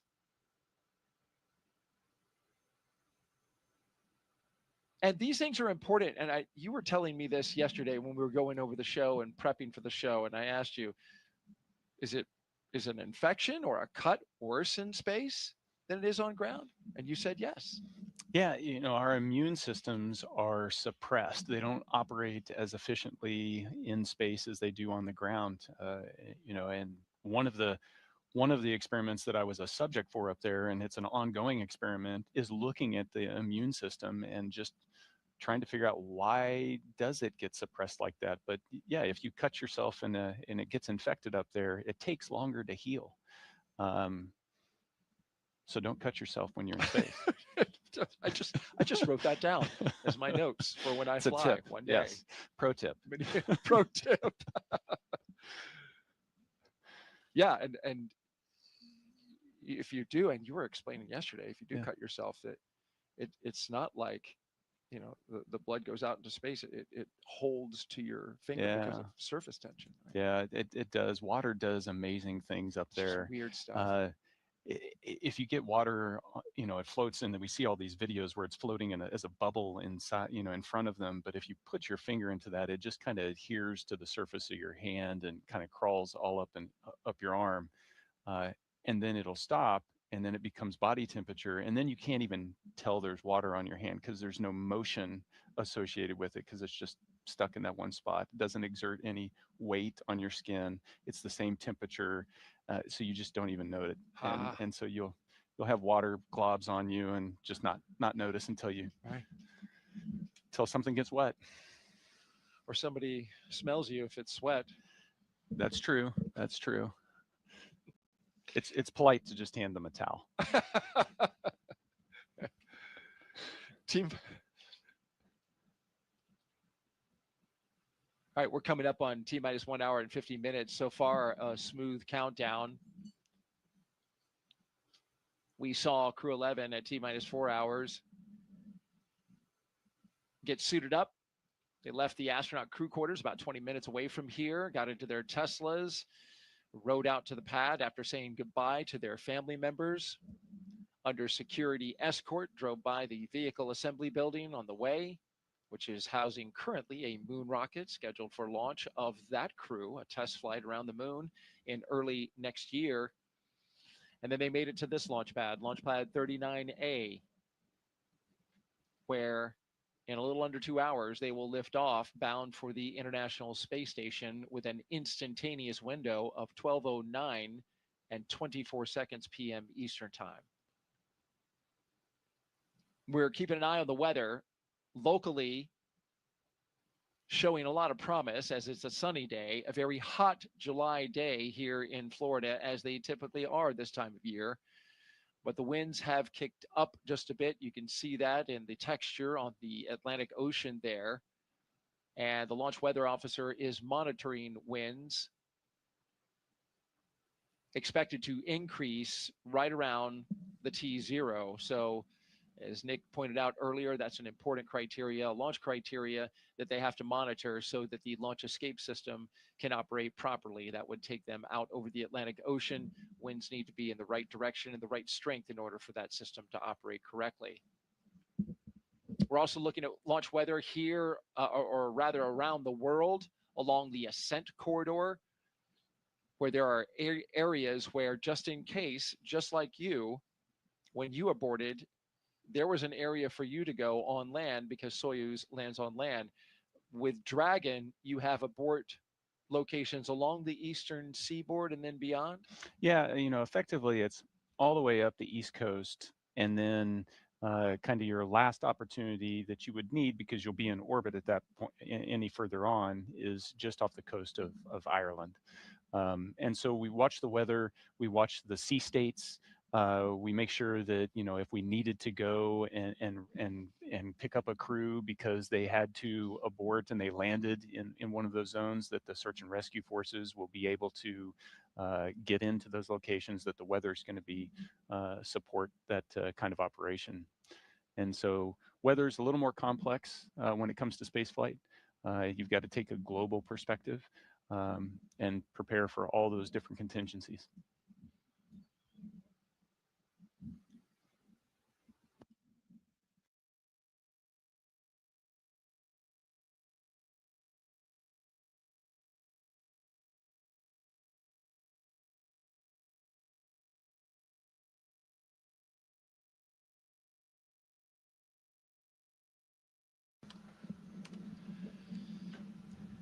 We've got the split screen there with Crew-11 on the inside, that camera with a prominent shot of pilot Mike Fink's knees, dead center.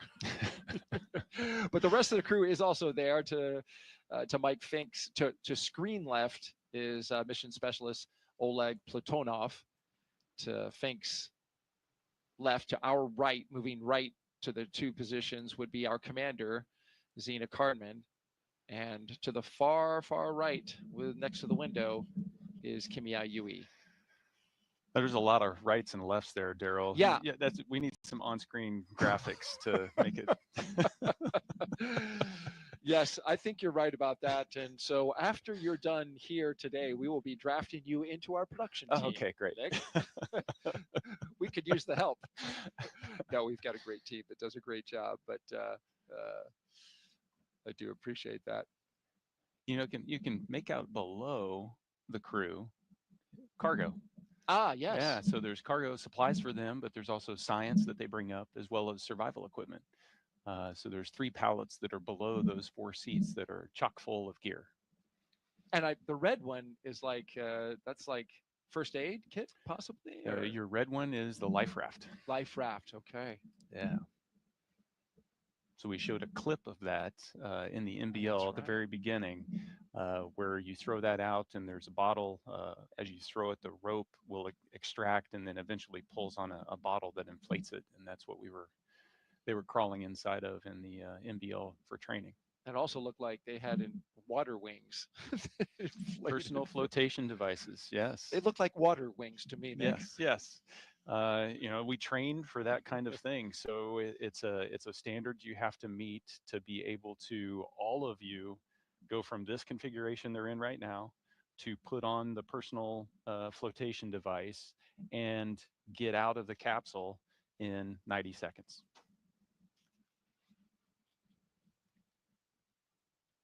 Well, their destination when they launch at 12:09 p.m. Eastern Time is the International Space Station, or ISS. This will be commemorating a significant anniversary on November 2nd. When we get to that date, we will have had 25 years of continuous human presence aboard this orbiting laboratory. And liftoff. International Space Station is underway. We are in the golden age of the space station right now in terms of the return on investment and what we're able to do there. One of the great legacies of the space station is not just going to be science, but very importantly, the international cooperation. This is perhaps most prominent, international cooperation for exploration.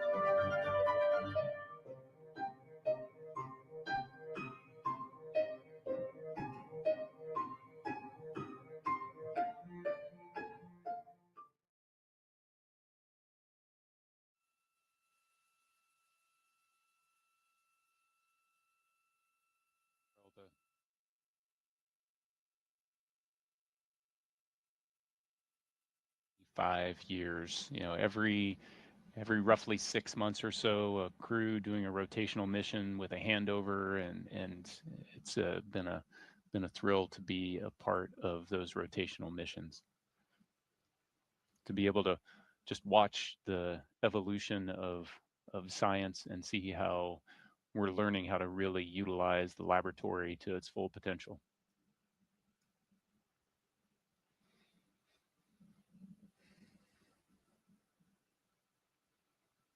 I don't know where those clouds came from. They need to blow away.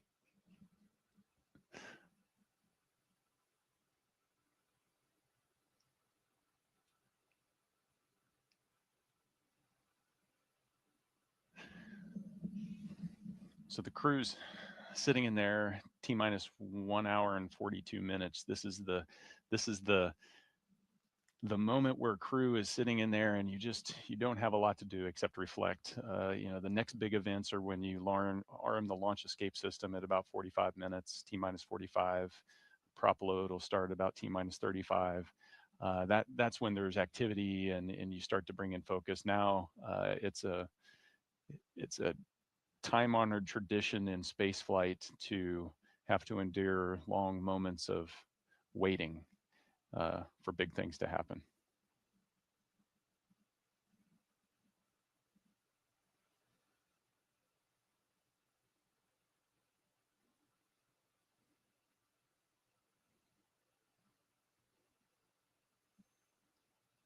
That's a better view. I don't see the clouds.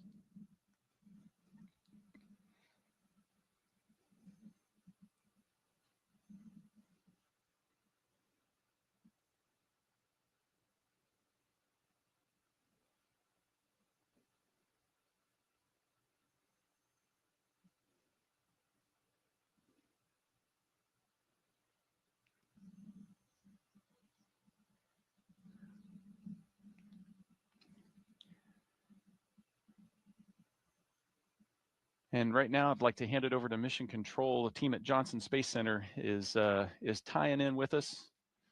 How are you guys doing? Hey, Nick. Hey, Daryl. We're doing good over here. This is Mission Control Houston in the International Space Station's Flight Control Room at NASA's Johnson Space Center. The team continues to prepare for launch and is being led today by Flight Director Scott Stover. Today, we will be launching the 11th rotational crew mission to the International Space Station under the agency's Commercial Crew Program. Following Crew-11's arrival, the space station will have a total of 11 crew members represented by 3 different agencies aboard for just a few days. Once on board, Crew-11 will go over a brief handover period and procedures with the off-going Crew-10, including a safety briefing and orientation, and then the new crew will jump right in to help advance scientific knowledge and demonstrate new technologies. After a few days of handover activities, the members of Crew-10 will prepare for their undocking and return to Earth. Direct handovers between crews allow for continuity of the activities and helps to ensure a continuous U.S. presence on the space station, which is about to celebrate 25 years of continuous presence in November. Ahead of Crew 10's return, JAXA astronaut Takuya Onishi will turn over command of the space station to Roscosmos cosmonaut Sergei Ryzhikov. The space station is currently in Expedition 73, and in the fall, NASA astronaut Chris Williams and Roscosmos cosmonaut Sergei Kudzverchkin and Sergei Mikhailov will join the on-orbit crew. Shortly after the departure of the Soyuz MS-27 with NASA astronaut Johnny Kim, coming home will mark the commencement of Expedition 74, which will be led by the new commander, Mike Fink. All of this, of course, coming up after today's launch. We continue with the countdown, and with under 2 hours before launch, we'll send it back over to the Kennedy Space Center. Daryl and Nick?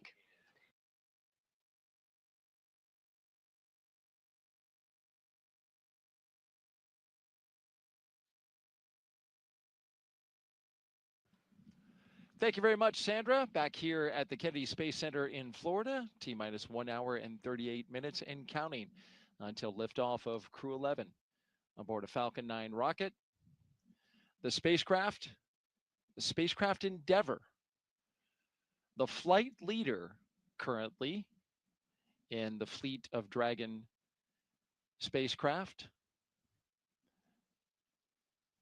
It is a lovely day here in Florida.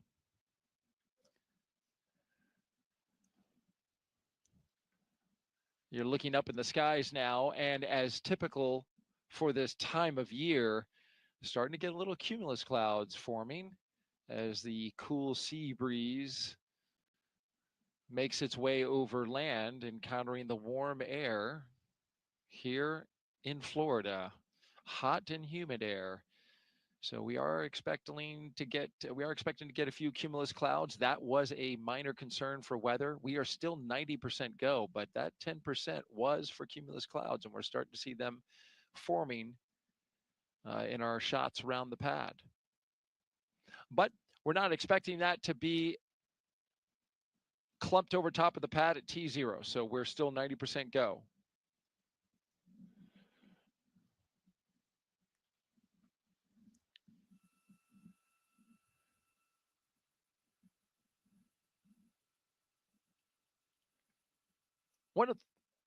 One of the first things Crew-11 did, they came together as a team and they designed this patch that you see here. This is a tradition for all spaceflight missions, human spaceflight missions, and science missions. You design a mission patch. And this is the one for Crew-11. The colors of this patch, celebrating the 3 nations they represent. And the 3 stars that you see there, the ones with a starburst, they honor their space agencies working together, the 3 of them, NASA, Roscosmos, and JAXA. The 2 sunbeams that you see coming from the upper right, shining down, well, they make the number 11, shining on a tiny blue dot, our home on Earth. The Dragon looks on, of course, a nod to both the spacecraft and the spirit of exploration, while a red flame wraps around it all, symbolizing the full journey, launch, life in space, and a safe return home. And if you look closely, you can see a tribute to their children in the stars. This is a reminder that the missions like this, as we know, when we got the question from 8-year-old Knox earlier, they help to inspire the next generation. Appreciate all those young folks who get the bug for space knowledge and to learn about space and exploration, which requires a good foundation in STEM, science, technology, engineering, and mathematics. Yeah, it all starts with education. I think kids grow up, children grow up inherently curious. I mean, we've been there and we've asked why, and we've all been in the position where we've had, someone sit there and just continue to ask why. That's really what we're doing on the station with all of our research, all of our exploration. We're asking the question why in a bunch of different ways and trying to find the answers. That we're just wired that way. Mm. It is so true. And speaking of kids, kids are on the mind of some of our crew members. Talking about Oleg Platonov. He has a child whose toy he is bringing aboard the International Space Station, taking one of his kids' toys so that it will be a spaceflight flown toy when it comes back down to Earth, along, of course, with pictures and some other artifacts. But each one of the crew members gets to take something up, and that's what Oleg's taking. Yeah. So I hope it's not his kid's favorite toy. Yeah, because he's me going to be too. without it for a while. No, but that might cause more of a problem on Earth. But it's something absolutely that Oleg's child's going to just cherish the rest of his life. And having the opportunity to bring up little things to be able to give as mementos to friends and family is huge.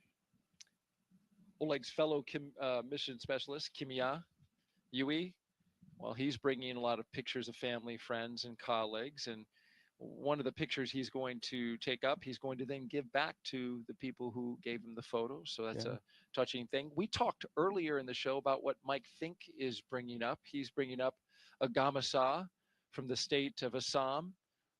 He, of course, said in a press conference recently, he's been married 25 and a half years to a wife, his wife of Indian origin. And the Gamasa is a silk scarf that carries with it the blessings for his trip to the ISS from her side of the family. And he's taken one not only on this mission, but he's taken that Gamasa on all 3 of his previous missions as well. Yeah. Good luck charm. I'd stick with it. It's working well for him. That's right. Whatever you took on your first flight, I hope you put somewhere, buried somewhere. No, just kidding. So I use the same 0G indicator on all 3 flights. Did you? Yeah. You're not.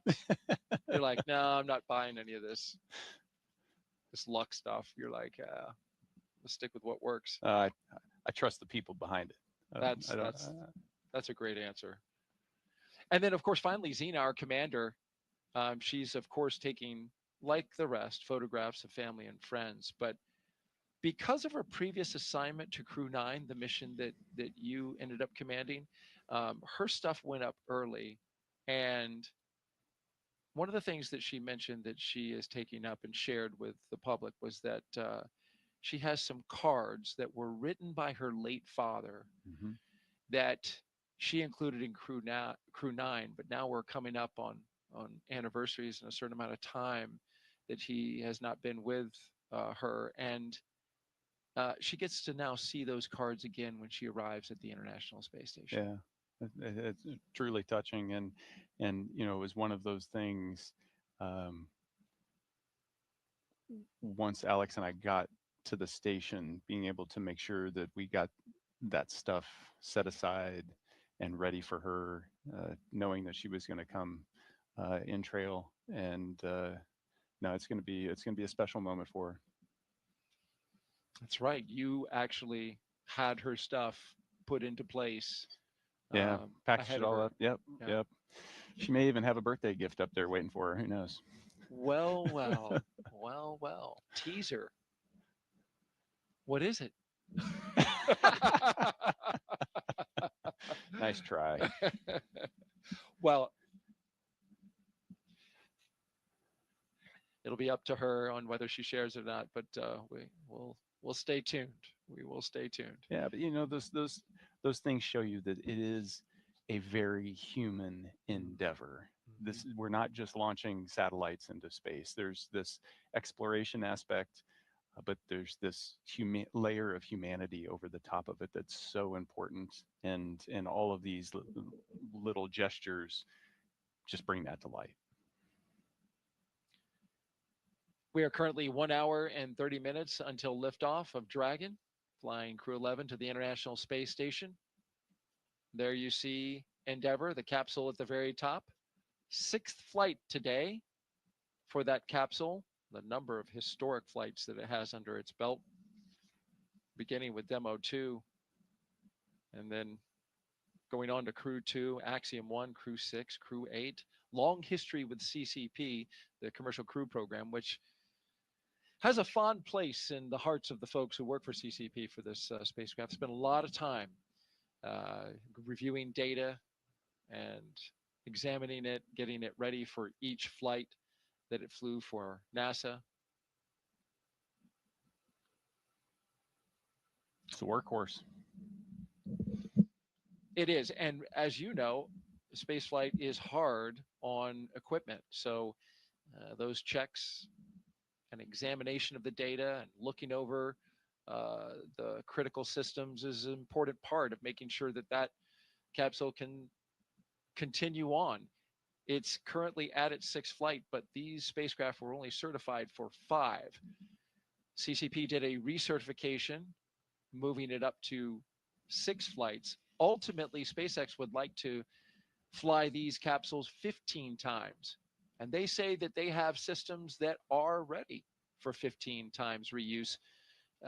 Commercial Crew Program is currently reviewing and looking over the data to determine how much more of the systems need to be reviewed in order to certify it for those additional flights. But that's exactly it. That's the goal here, is to make these spacecraft and rockets reusable, bringing down substantially the cost of spaceflight. Yeah, and hopefully opening space up to so many more.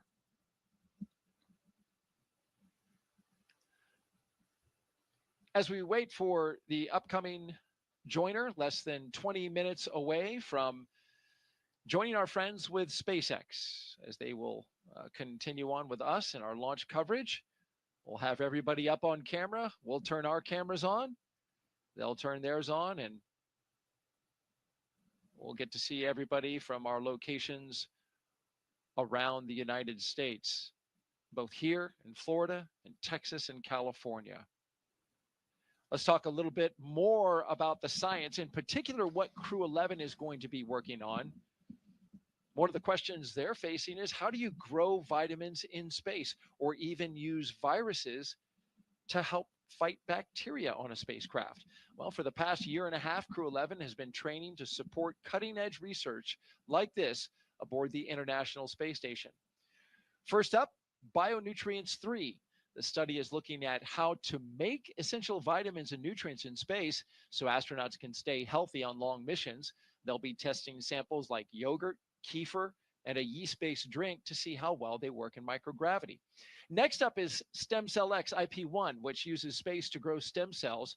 These stem cells can turn into any type of cell in the body and could one day help treat diseases like cancer. Growing them in microgravity may produce more volumes of cells, mass producing them, and better ones than we can make on Earth. And then there's Genes in Space 12. It's testing phage therapy, which uses viruses that could target and kill bacteria. It could be a powerful alternative to antibiotics, especially in space where infections can become harder to treat. Some really fascinating research happening on board station. In addition to the human research side of things, you were talking about this earlier, each one of these astronauts will be studied, many of their biological functions and their, of course, biological data will be studied as their time comes to a close in space, and studied afterwards, studied during, studied afterwards, and possibly it being an 8-month mission. Yeah, you have the opportunity as crew members to volunteer to be a human test subject for a lot of different experiments that are focused on how does microgravity and the space environment, the high radiation environment, how does that affect human physiology? And it runs the gamut from just muscle and bone health all the way down to genetic structure and how that changes, or how our immune systems might be suppressed. And we've been doing this for 25 years and we're still learning. Space is hard on the human body, is it not?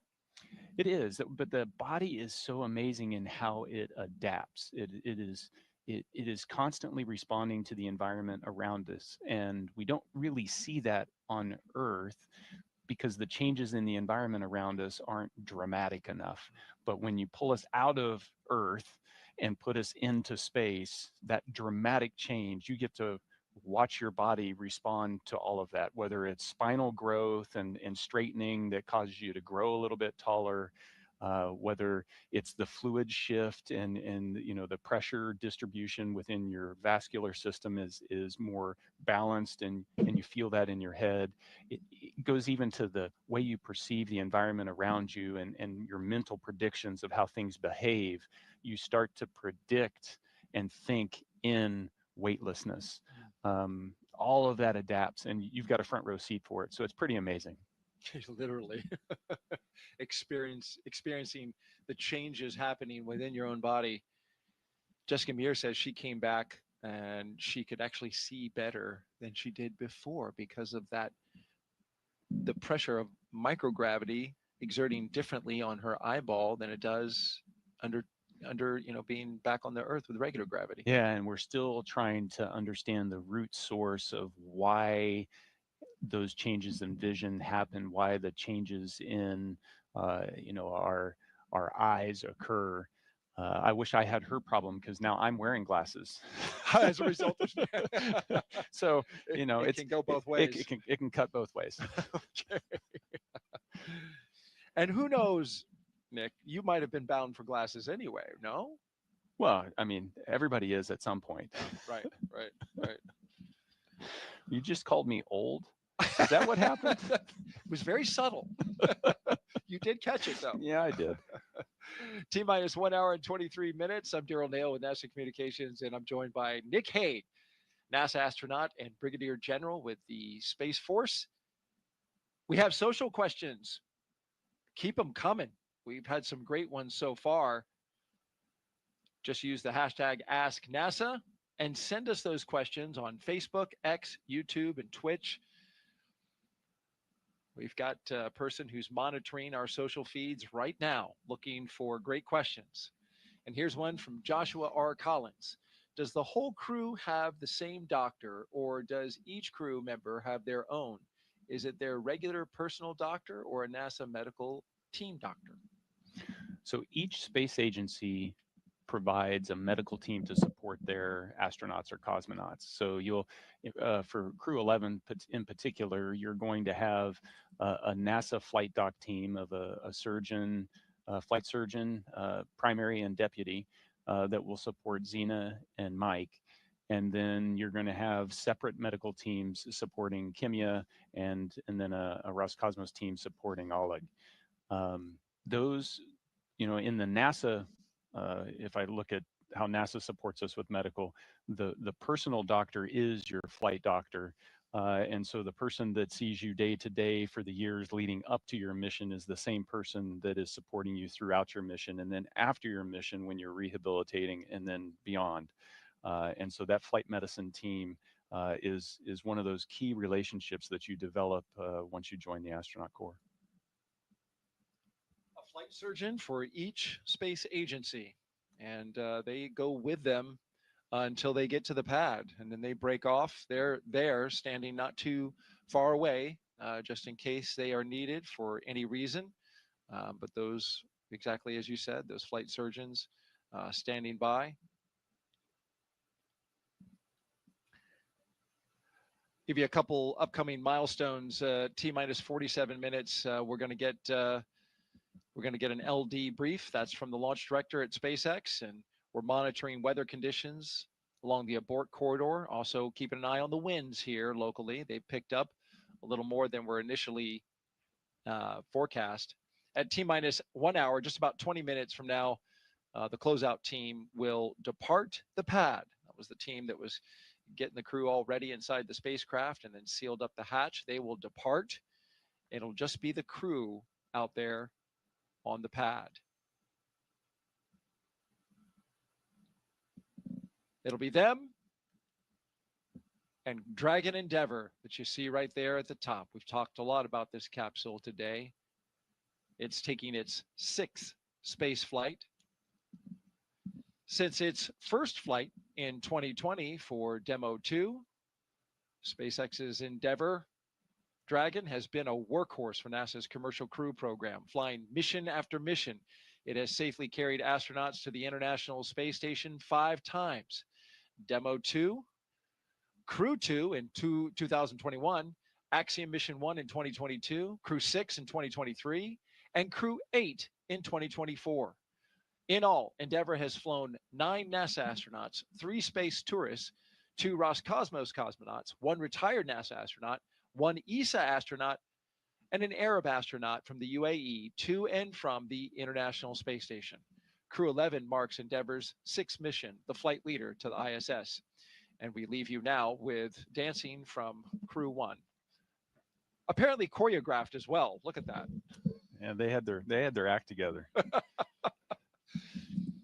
What choreographed dance moves did you do, Nick?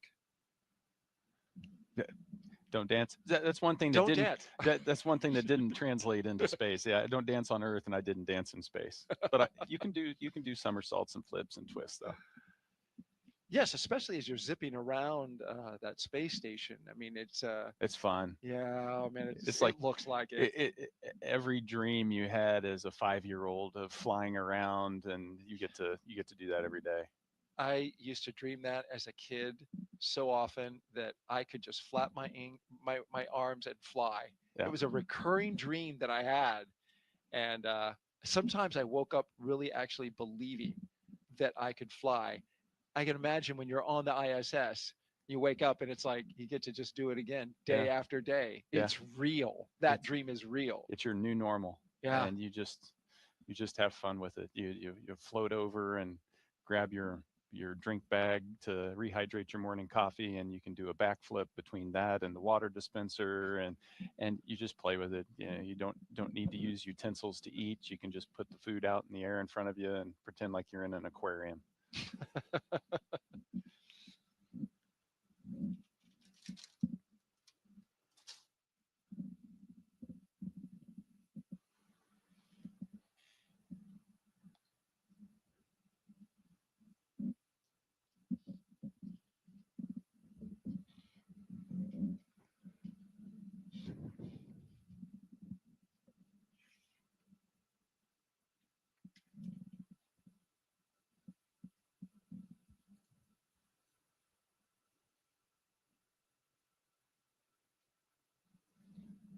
So those flags were hanging dead for a while, but they're blowing again.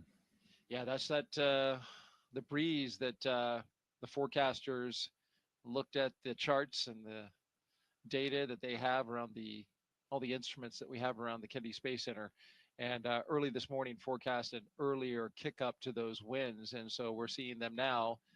They've got a forecast for 14 knots around liftoff time with a peak of 18 knots. Of course, they're going to reevaluate that here in about 25 minutes or so. And of course, we'll be listening in to the launch communications by the team, making sure we keep you updated to their progress. We have a launch opportunity today at 12:09 p.m. Eastern time, but if for some reason the weather does not work out, we have opportunities the following days. Tomorrow, on Friday, August 1st, where we have an 85% go for weather, with the only concern being potential cumulus clouds like we're seeing today.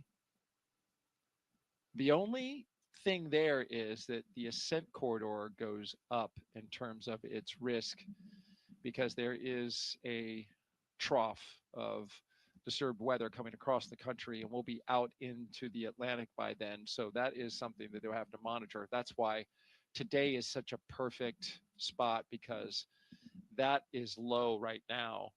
That potential concern is at a very low state. So fingers crossed that we continue to have green conditions. We're green at the moment, and that's a good sign.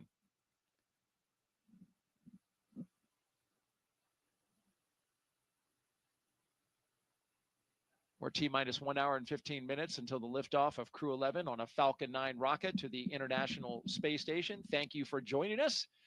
Whether you're watching online or streaming, we are glad to have you here with us as we get ready to launch 4 humans to space from the Kennedy Space Center in Florida.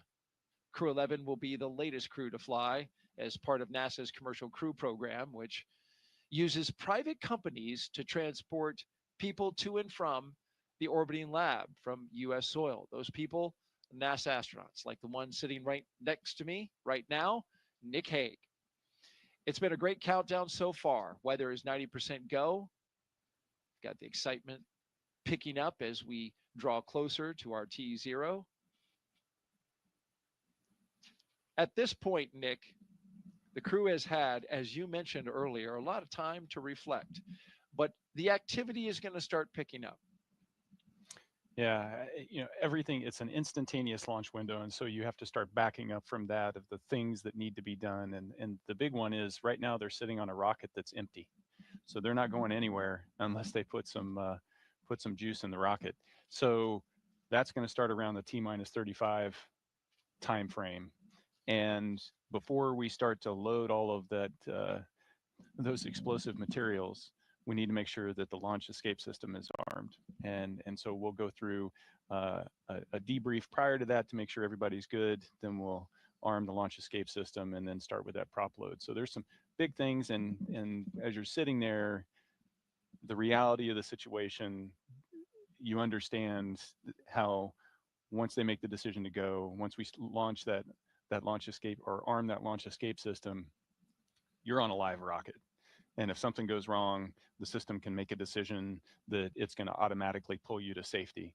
And it's designed to do that. You want it to do that, but you also realize that, in a fraction of a second, you could be in a very different situation than you are right there. You would know that well, as your mission had an in-flight abort in 2018 while flying Soyuz MS-10.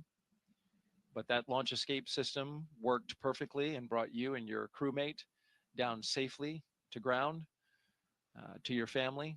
And you dusted off your boots, got back on 5 months later, and successfully got into space on MS-12. So that launch escape system is a critical component to a successful mission. Absolutely, and we test them rigorously. And SpaceX did an in-flight abort test.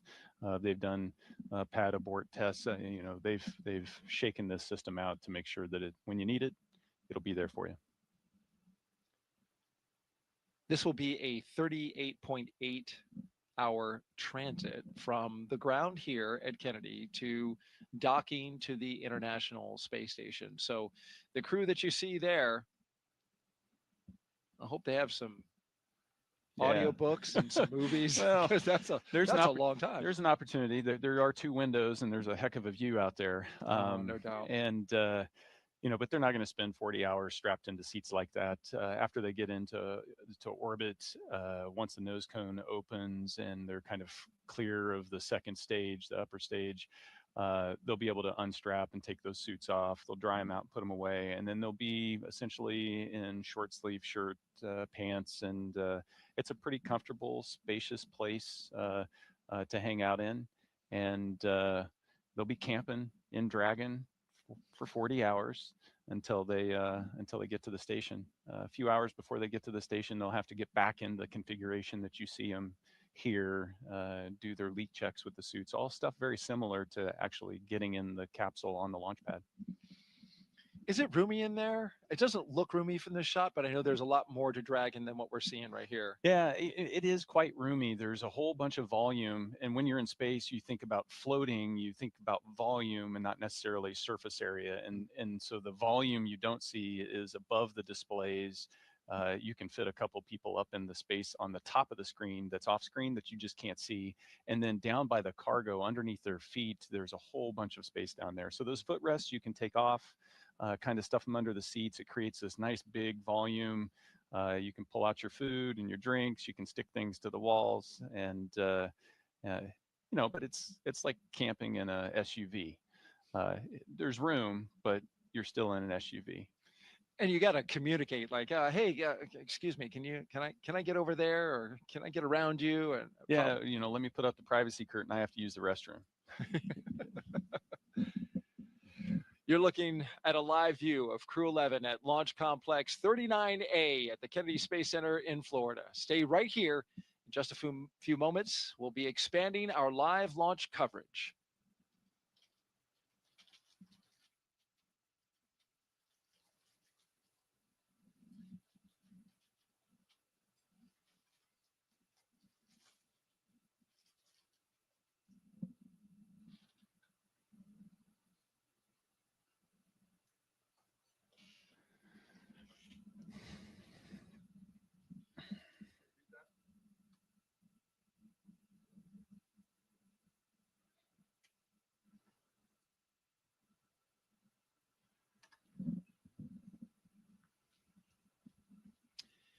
Good morning. You're watching live launch coverage of NASA and SpaceX's 11th rotational flight to the International Space Station. I'm NASA's Daryl Nail, joined once again by NASA astronaut Nick Hague, who's been with us for the past 3 hours. Liftoff is set for 12:09 p.m. Eastern Time from Launch Pad 39A here at the Kennedy Space Center. And before we continue, a quick reminder about Nick's incredible experience in space. General Nick Hague was selected as a NASA astronaut in 2013. His first flight to the space station in 2018 ended in a launch abort following a rocket booster failure on Soyuz MS-10, a dramatic escape that he and his Roscosmos crewmate survived safely. He returned to space in 2019 here on Soyuz MS-12, spending 203 days on the ISS, and last fall, he commanded NASA's SpaceX Crew-9 mission there, as you see him getting ready to go with cosmonaut Alexander Gorbanov. In total, Nick has logged 373 days in space and completed 4 spacewalks. It's so great to have you here today as you've been sharing your experience, the lessons you learned, your experience in space, and some of the human emotions that every astronaut goes through on a day like today. Yeah, no, Daryl, it's a thrill to be here. I wouldn't want to be anywhere else. We're getting ready to launch 4 humans into space. It is such an amazing thing that is so hard to do, and to be able to witness it and then just be a part of that legacy of doing it over and over again for decades is a thrill. And a great responsibility by all involved. Crew-11 is launching from pad 39A, and we're now just over an hour away. Once they arrive at the station, they'll join Expedition 7374, and in just 3 days, Crew-10 will return home. This will be what's called a quick 3+2 crew handover. You were Crew-9, you get a little time with the crew that's coming up, and it's important time. It is, because you're living on the space station, so you train for how to work all the systems, but the real living aspect of it is something that you can really only do in microgravity, in that weightlessness, and it really is something that you try to maximize. All right, let's take you through Crew-11's launch day preparations so far this morning. Nick Hague has been with us throughout. After waking up and grabbing a bite to eat, the crew suited up inside the historic crew quarters, a tradition that dates back decades. SpaceX teams helped them into their custom pressure suits, and just like the other crews before them, they gathered around a table for a card game to burn off any lingering bad luck before launch. After that, they followed in their footsteps of every NASA astronaut since Apollo 7 in 1968, walking out to greet a crowd of family, friends, and supporters with a big wave. Then it was into their Teslas for a security-escorted ride out to Launch Pad 39A, a 20-minute journey filled with anticipation as they drove up with their rocket in sight. Once there, they looked up, got a close-up look at the rocket, walked through the crew access arm, and climbed into their spacecraft. And now, there they are at the top of this rocket inside that Endeavour capsule, and they are awaiting the next big milestones, the fueling of the rocket and the arming of the launch escape system. Throughout the broadcast, we are taking your questions to Nick Hague. Just use the hashtag AskNASA on the platforms Facebook, YouTube, X, and Twitch. We really want to hear from you. So send us those questions. He's got answers, and he's got good ones. Also, if you're watching YouTube, be sure to refresh your player or browser so you can join our live chat. At this time, we are expanding our coverage to include our partners at SpaceX. So let's welcome in the SpaceX and NASA commentators joining us live from Hawthorne, California, home to the SpaceX mission team. Welcome aboard. Thanks, Daryl. So excited to be joining you and Nick Hague here and Joseph. I'm Somi Srivastava, a certification engineer here at SpaceX. And I'm Joseph Zakshevsky with NASA Communications. And you're absolutely right. It's a thrill to be here today and exciting to be joining you again from Mission Control here in Hawthorne as we count down to liftoff of Crew-11 just over an hour from now. Crew-11 is our 11th operational mission with SpaceX, flying astronauts for long-duration missions to the International Space Station, and the 12th as a part of NASA's Commercial Crew Program with SpaceX. Crew-11 has 2 first-time flyers on board, as well as a veteran NASA astronaut and a veteran Japan Aerospace Exploration Agency, or JAXA astronaut, making their return to microgravity. The multinational crew also represents 3 different space agencies: NASA, JAXA, and Roscosmos. Today's crew will fly aboard Dragon Endeavour, which was the first operational Dragon to carry crew on board during SpaceX and NASA's Demo 2 mission in 2020 with astronauts Bob and Doug. Endeavour has been pretty busy since then, having also flown NASA's Crew 2 mission, AX-1, and NASA's Crew 6 and Crew 8 missions. This will be the first Dragon to fly 6 times. Overall, for the Dragon fleet, this will be Dragon's 49th visit to the space station and its 19th human spaceflight mission overall, and the 5th Dragon flight just this year. Now, over the last 3+ hours, Crew-11 has been going through all the detailed process of getting ready for their mission, as you've been following along with Nick and Daryl from the Cape to the International Space Station. So let's introduce you to the crew. In the commander's seat is NASA astronaut Zena Cardman, who will be conducting her first spaceflight. She holds a Master of Science in Marine Sciences from the University of North Carolina, Chapel Hill. Cardman has experience with NASA research in the Canadian High Arctic and has supported real-time station operations and lunar surface exploration planning. Now to the next of Zena is going to be pilot Mike Fink, a veteran of 3 space flights. Fink has completed an impressive 9 spacewalks, totaling 48 hours and 37 minutes of the time spent outside the orbiting laboratory. He's also spent a total of 382 days in space, and Fink is certified pilot for the Boeing Starliner, as well as SpaceX Crew Dragon, a part of the NASA's Commercial Crew Program, as well as the co-pilot and flight engineer on Soyuz, and a mission specialist on the Space Shuttle, STS-134, that was Space Shuttle Endeavour, and fitting that he flies on Dragon Endeavour today. Serving as a mission specialist, or pardon me, Sonia, is serving as a mission specialist is going to be Japan Aerospace and JAXA astronaut Kimi Yui. Yeah, and today's flight will be Yui's 2nd trip to the space station. He was selected as an astronaut by JAXA in 2009 and has logged 142 days in space.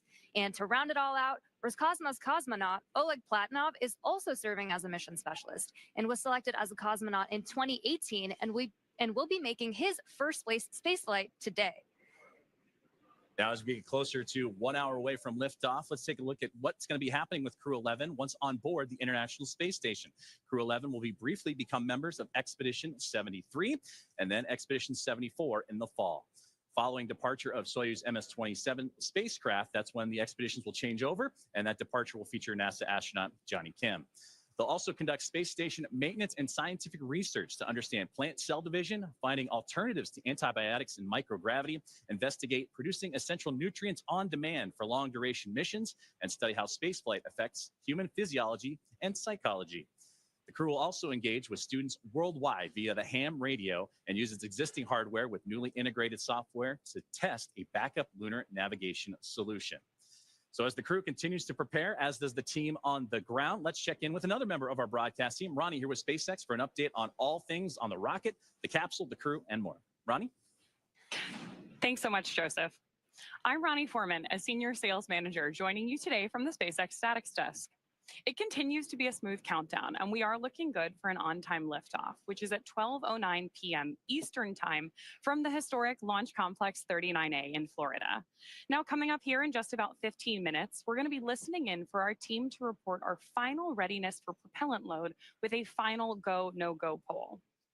Of course, here on the ground, teams will be staffed around the clock in mission control, which is just behind me here in Hawthorne, to monitor Dragon and the mission, not just today, but throughout the entire mission, from liftoff to Crew-11's arrival at the space station, all the way through splashdown when our astronauts return home.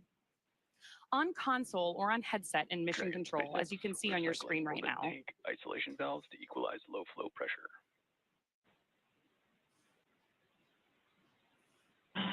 Dragon copies.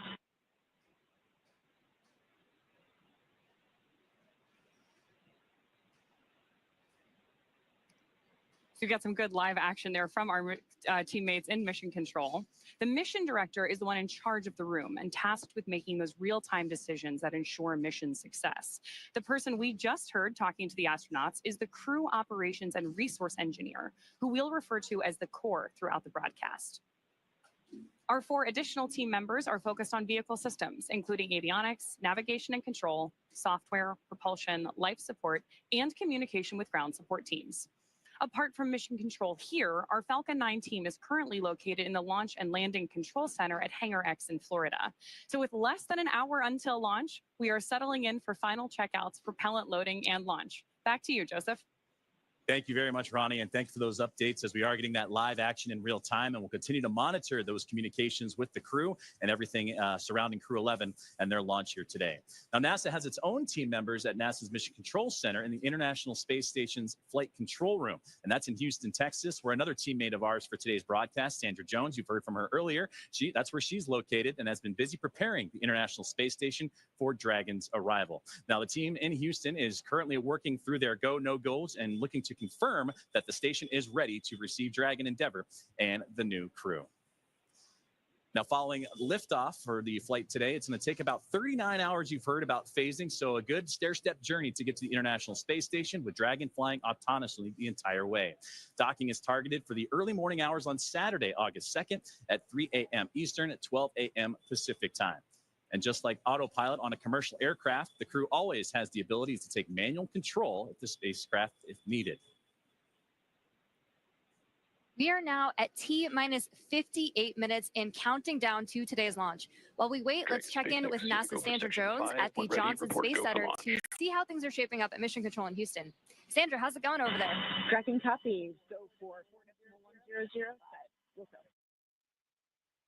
And welcome back to Mission Control Houston here at the Johnson Space Center in Houston, Texas. We are here in the hub of human spaceflight at NASA. The team here has pulled go for launch in the International Space Station, is ready for the crew to lift off as they begin their journey to the orbiting laboratory. At the time of launch, the space station will be traveling 260 miles over the South Pacific Ocean. In the home stretch of the rendezvous, NASA and SpaceX flight controllers will enter into what we call integrated operations, where both flight control teams will conduct a series of go, no-go polls for Dragon Endeavour's docking to the International Space Station. Rotational missions like Crew-11 help NASA continue to maximize the important research and technology demonstrations made possible only in the International Space Station's unique microgravity environment. The space station is critical for NASA to prepare for future commercial low Earth orbit destinations and to understand and overcome the challenges of long-duration spaceflight necessary for a long-term presence on the Moon and crewed missions deeper into the solar system, including on to Mars. Now, here's a closer look at the mission and what Crew-11 will have to look forward to during their stay aboard the International Space Station.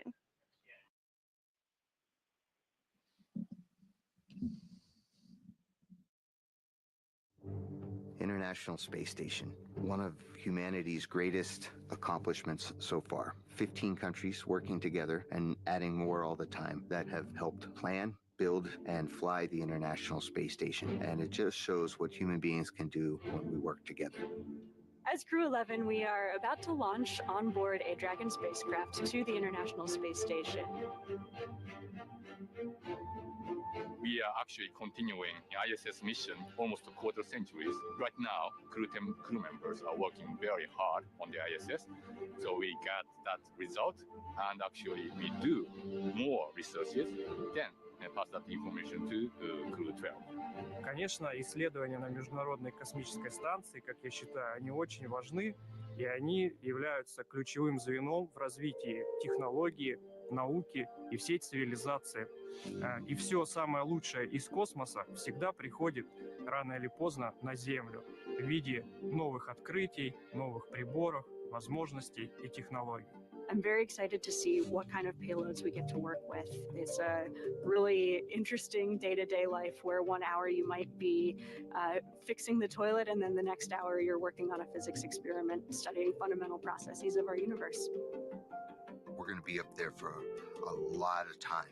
And we're going to, every day, be in space, look at the Earth go by, and accomplish some really amazing science. We will do material science and human research in space, lots of experiments, and then maybe do some spacewalks. It's a really fun crew to be on. We're going to enjoy every moment, and we're going to help each other to be successful and accomplish our mission.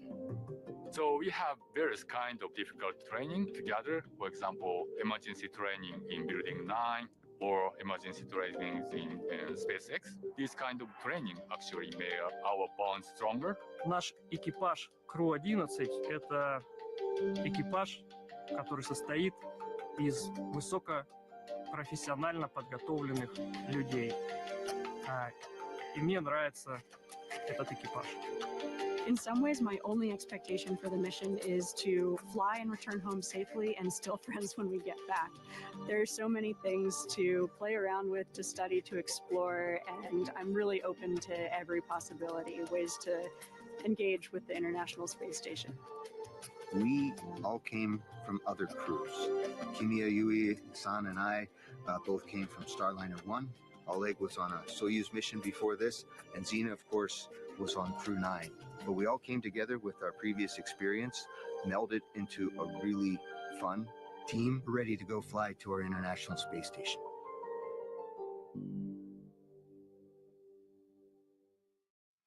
And we're back at the Kennedy Space Center in Florida as we have a beautiful shot from our flight helicopter right there of the vehicle assembly building. The Artemis II mission, the rocket inside, will launch early next year. 4 astronauts around the moon. But we are focused now on that launch pad that you see right ahead of us, which is Launch Pad 39A and the Falcon 9 rocket with the Endeavour spacecraft on top of it. We've got 4 astronauts inside right now getting ready to launch to the International Space Station. And we've got Nick Hague, NASA astronaut, with us, co-hosting our launch broadcast today. And Nick, we have questions for you that have been coming in from social. Would you like to take a few more? I'd love to take a few. Been doing a great job so far. So let's put that next question up on the screen. This is coming in from #AskNASA. During CRS missions, these are cargo resupply missions with Dragon. I noticed that most of the time there is cargo in the trunk, but I never see any of the trunk during crew missions. Why is that? Yeah, the crew missions fly up with an empty trunk, and that's really a mass constraint so that we can get those people up there. People require a lot of clothing, they require a lot of food, and all of those supplies have to get on, and so that comes at the expense of something in the trunk. Great answer. T-minus 51 minutes and counting. And now we're counting down to the moments before we arm the launch escape system and start fueling the rocket. But before we do that, let's send it over to NASA's Tony Jaramillo, who is standing by live at one of the best viewing locations here at the Kennedy Space Center. She's joined by NASA's acting administrator, Secretary Sean Duffy. Tony? Hey, thanks, Daryl. That's right. This is one of the best viewing locations where our guests have an amazing view of the rocket at the launch pad off to my left here. And joining me is Secretary Sean Duffy, NASA's acting administrator. Secretary Duffy, did you have a chance to speak to the crew before they headed out to the launch pad? I did. I was behind the glass yesterday with them. Again, I would tell you these, they're right out of central casting. So smart, so personable, especially Mike, who actually flew on the shuttle missions. But this is Xena's first trip into space. So yeah, I got to talk to them. And again, they seemed a little nervous, but really, really excited. And today is the big day. I think they're just waiting for the launch and, getting to the space station. Absolutely. We're all getting ready for that launch. As you get ready for your first launch as administrator, what would you like to say to the NASA and space community that continue to help pave the way to the stars? So listen, I think the team has been so impressive at NASA, but also our corporate partners, again, SpaceX, Blue Origin, Boeing, that are building the vehicles that get us into space. And again, when we go to the space station, critically important. But what we learn on these missions is what's going to get us to the moon, and then from the moon to Mars, which is, I think, the direction that NASA has to be. We are space exploration. Absolutely. You know, as you get ready for your first launch experience, what have you learned from Crew-11, and what are you looking forward to learning as you lead NASA? Well, listen, I've learned that they're really well trained. I'm coming from DOT. The safety components that go into making sure these launches happen and happen safely is really, really impressive. The checks, double checks, triple checks. But moving forward, listen, I'm looking forward to Artemis. So a lot of people don't know Artemis, right? We're going to the moon. We're going back. And in America's 250th birthday, Artemis 2 is going to launch. We are going to go around the moon and back. We're not going to land in that one. But then Artemis 3, we're going back to the moon. We're going to land. We're going to stay for 6 days. The longest time before that was 3 days. And then from there, we're going to start deploying all of the assets we need to build our base. And we're going to stay on the moon. We're not planting our flag and leaving. We're going to stay, learn, and then go to Mars. Again, there's critical real estate on the moon. We want to claim that real estate for ourselves and our partners, which is going to be critical to be successful in that mission. Absolutely. A lot of exciting missions coming ahead. I mean, you just mentioned one. I guess what should be that next exciting mission that the public can look forward to? Well, I think it's going to be Artemis 2, right? Again, going back to the moon. And again, sometimes you might think we already did that, right? We did that in the Apollo program. But what's happening with technology to get us there? It's revolutionary. And what I love is sometimes people go like, well, what does this mean for us on Earth? Why are we doing this? Well, there's the exploration point of being an American, and that's what we do. We explore. We were pioneers. But also what happens with our scientists, our engineers, the machinists, the welders, the jobs that are created, and the quality and innovation in rockets that are happening in America, and the time frame in which we can produce them is amazing. And we have great competition. Obviously, this is a SpaceX. So over here, it's a SpaceX rocket, which they have been remarkable. But again, we have our other players who are chomping at the bit, and they're great partners. And again, we want to have a vibrant private sector business that partners with NASA as we accomplish these missions. Absolutely, and we are very much looking forward to Artemis 2. Secretary Duffy, thank you so much for joining us. Now we'll send it back to our team in Hawthorne.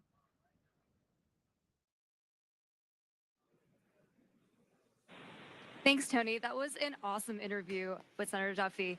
We are also really excited to see what Crew-11 does and accomplishes on their mission. But now let's bring it back to Mission Control here in Hawthorne, and the teams are continuing to prepare Falcon 9 and Dragon for launch. Falcon 9 is the first orbital-class rocket that is capable of reflight. Together, Falcon 9 and Falcon Heavy have completed more than 519 launches and over 448 reflights.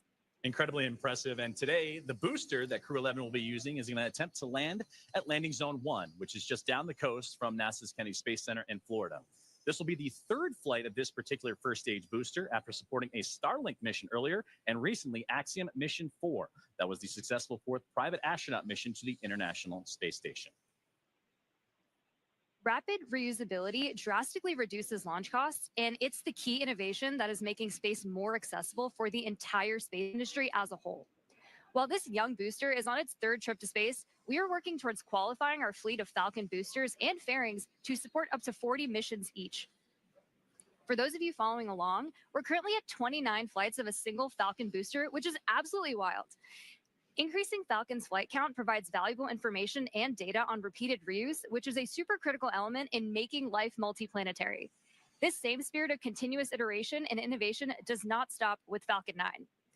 NASA awarded SpaceX a contract to develop the US Deorbit vehicle, a modified Dragon designed to guide the space station through a controlled re-entry into Earth's atmosphere.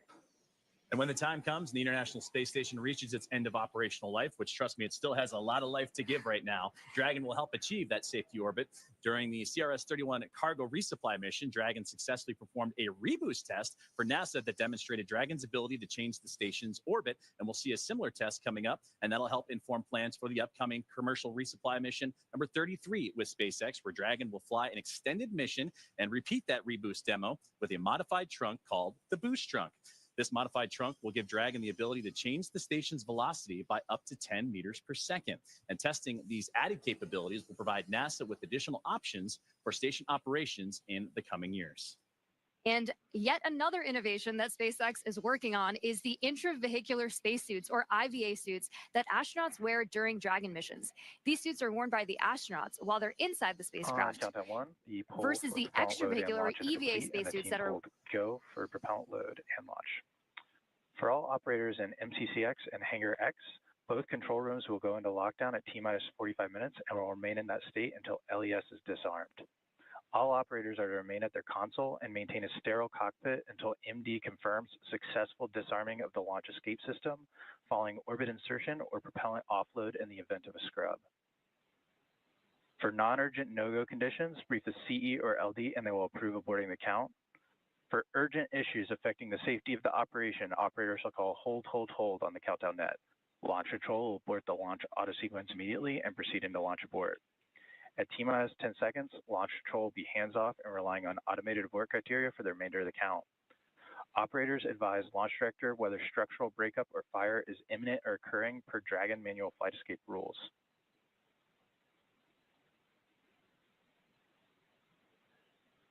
Launch control, you may proceed with arming the crew arm for movement.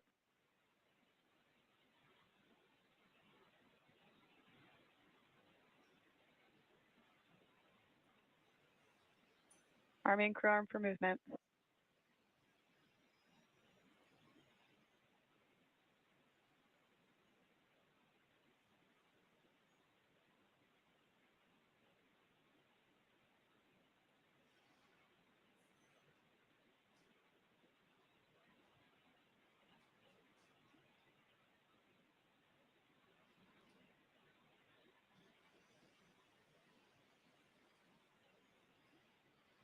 Crew access arm retraction started.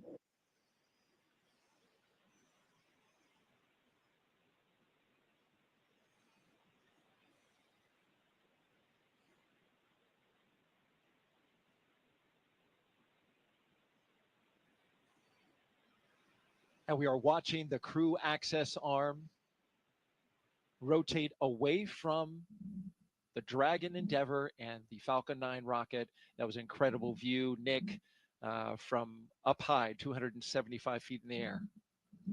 Yeah, and so as the arm goes away, that's really your first unobstructed view out those two windows inside the Dragon capsule.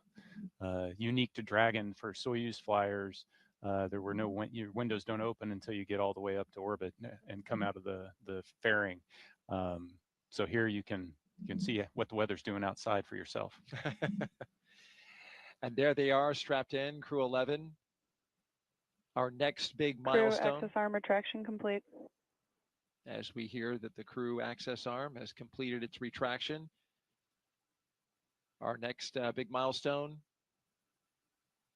is to have the astronauts drop their visors and start up for Section 7 in their operations. Dragon SpaceX, you are go for Section 6. Close visors and arm launch escape system. Dragon copies, go for Section 6, closing visors and arming LES. They may have renumbered the procedures because in the past it was Section 7. That's we may not have gotten that update. But this is a critical moment indeed. And that crew access arm, it can rotate quickly back to Dragon in this moment. Dragon, visors closed, arming LES. In this moment, in between, before they have the launch escape system fully armed. Right? Indeed. So the commands that are available to Xena and Mike at the displays, she's arming the launch escape system now. As that's armed, there's also a button that's going to show up that'll allow them to do an emergency egress, which will command that arm to swing over rather rapidly. And by the time you're out of your seat and ready to open the side hatch, the arm's in place so that you can get to the escape tower. From the escape tower, of course, they would zip line down to safety, to waiting vehicles, and then exit the launch escape system is verified armed. The blast danger area. Now we have the launch escape system armed. This is a critically important system, Nick, that you actually had to use Tracking copy. on one of your missions, MS-10, back in 2018, that saved your life and the life of your fellow crew member? It's part of spaceflight today. What does it provide for this crew in this moment? Yeah, in this moment, it's its safety net. So the launch escape system is constantly trying to determine, is everything going okay? And it does that with looking at a bunch of different parameters. But as long as those stay within bounds, it doesn't do anything. But if something changes, or if there is a handle that the crew can initiate the launch escape, if that's activated, then this is going to separate them from that rocket and get them to a safe distance. And it's from the point right now on the pad all the way until they're in orbit. They've got continual safety net there to protect them. That capsule can get up in a hurry too, as you were mentioning with these abort systems. They got to move quickly, going 436 miles per hour in a matter of 7.5 seconds. The Dragon can do that when it fires up its Super Draco engines if it were needing to get away from the pad in a hurry. Yeah, absolutely. You want to, we're about to load the rocket full of fuel and oxidizer. And so if that energy is released, you need to be as far away from it as you can be. And so that escape system is designed to get them away in a heartbeat. As long as everything continues nominally, it's our hope that that system will not be needed today. As we march towards loading those propellants Nick was talking about, that begins at T-minus 35 minutes and counting. Another big moment when they start flowing RP1, Rocket Propellant 1, which is a refined form of kerosene, similar to jet fuel, as well as that oxidizer that together produce that 1.8 million pounds of thrust to lift that rocket and the crew into space. Yeah, it's definitely an important moment, but it's also an exhilarating moment, because this is when you start to hear the rocket come alive. The pumps and the fluid moving and the vibrations, and it's, Dragon starts to have a personality, if you will. You can hear those sounds, right? Valves moving and clicking. You feel it. Yeah, you hear it, you feel it. T-minus 37 minutes and counting until liftoff. We're just 2 minutes away from beginning to load propellant into the Falcon 9 rocket.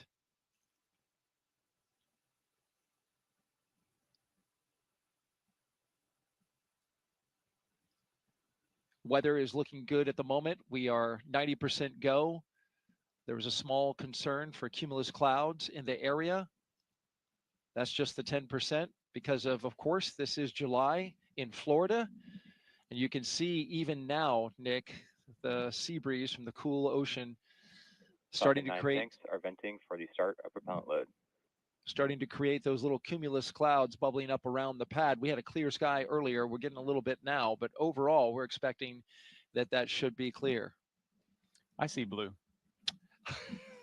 It's the glass half full. I like that. As long as we have that blue sky straight over top of the rocket and 10 miles out, we are good to go. And so far, right now, green conditions. The range is clear. The area around the pad. Boat traffic has been cleared by range operations. Our partners at the United States Space Force, Cape Canaveral Space Force Station, where Nick, of course, you and the Space Force, a brigadier general, have cleared the range. They are currently monitoring it, making sure that no one can get into the path of the rocket from down on the ground or in the ocean, for the reason that if anything were to happen and any equipment or any spacecraft parts were to come down on them, you wouldn't want to pose a risk to those below. Yeah, public safety is important, but it highlights just the expansive team that even for this one place, the number of organizations that have to work together and they're necessary for success. Our 4-person crew, 2 NASA astronauts, 1 JAXA astronaut, and a Roscosmos cosmonaut seated in launch position monitoring their systems on their heads-up displays.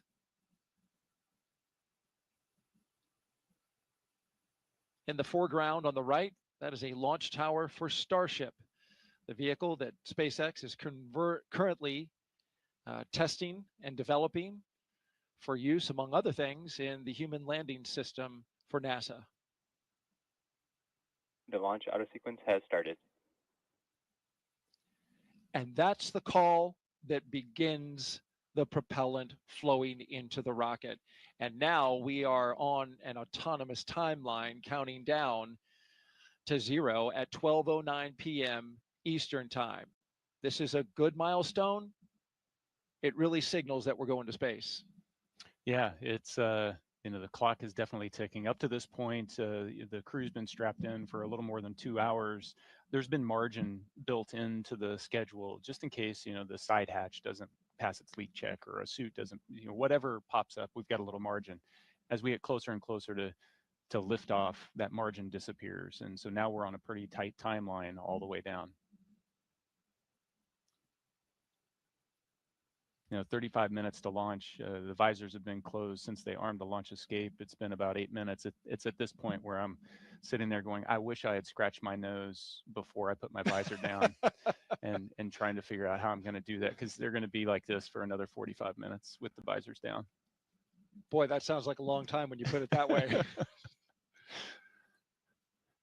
Well, there's great anticipation, right? This is the moment they've been training for, a year in the making. For Zena Cardman, who's essentially trained twice, even longer than that. Mm-hmm. They have been looking forward to this moment for so long and training so intensely, and here it is upon us. Yeah, and the time for reflection was in those 2 hours leading up to this point. At this point, now it's the mental rehearsing. They're chair flying exactly what's going to happen during the next 10 minutes when they lift off, and all the different things that they're going to need to do, as well as the couple few activities that they're going to have once they get to orbit. Chair flying. That's what our astronauts are doing right now, and we'll stay with them as we count this down. For now, let's send it out to SpaceX in California.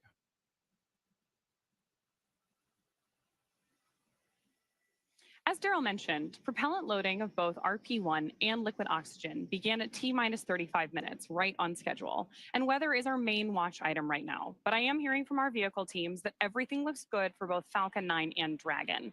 So next up, at about T-minus 30 minutes, the SpaceX launch director will inform the crew when loading of cryogenic helium will begin, first on stage 1 and then on stage 2 about 4 minutes later.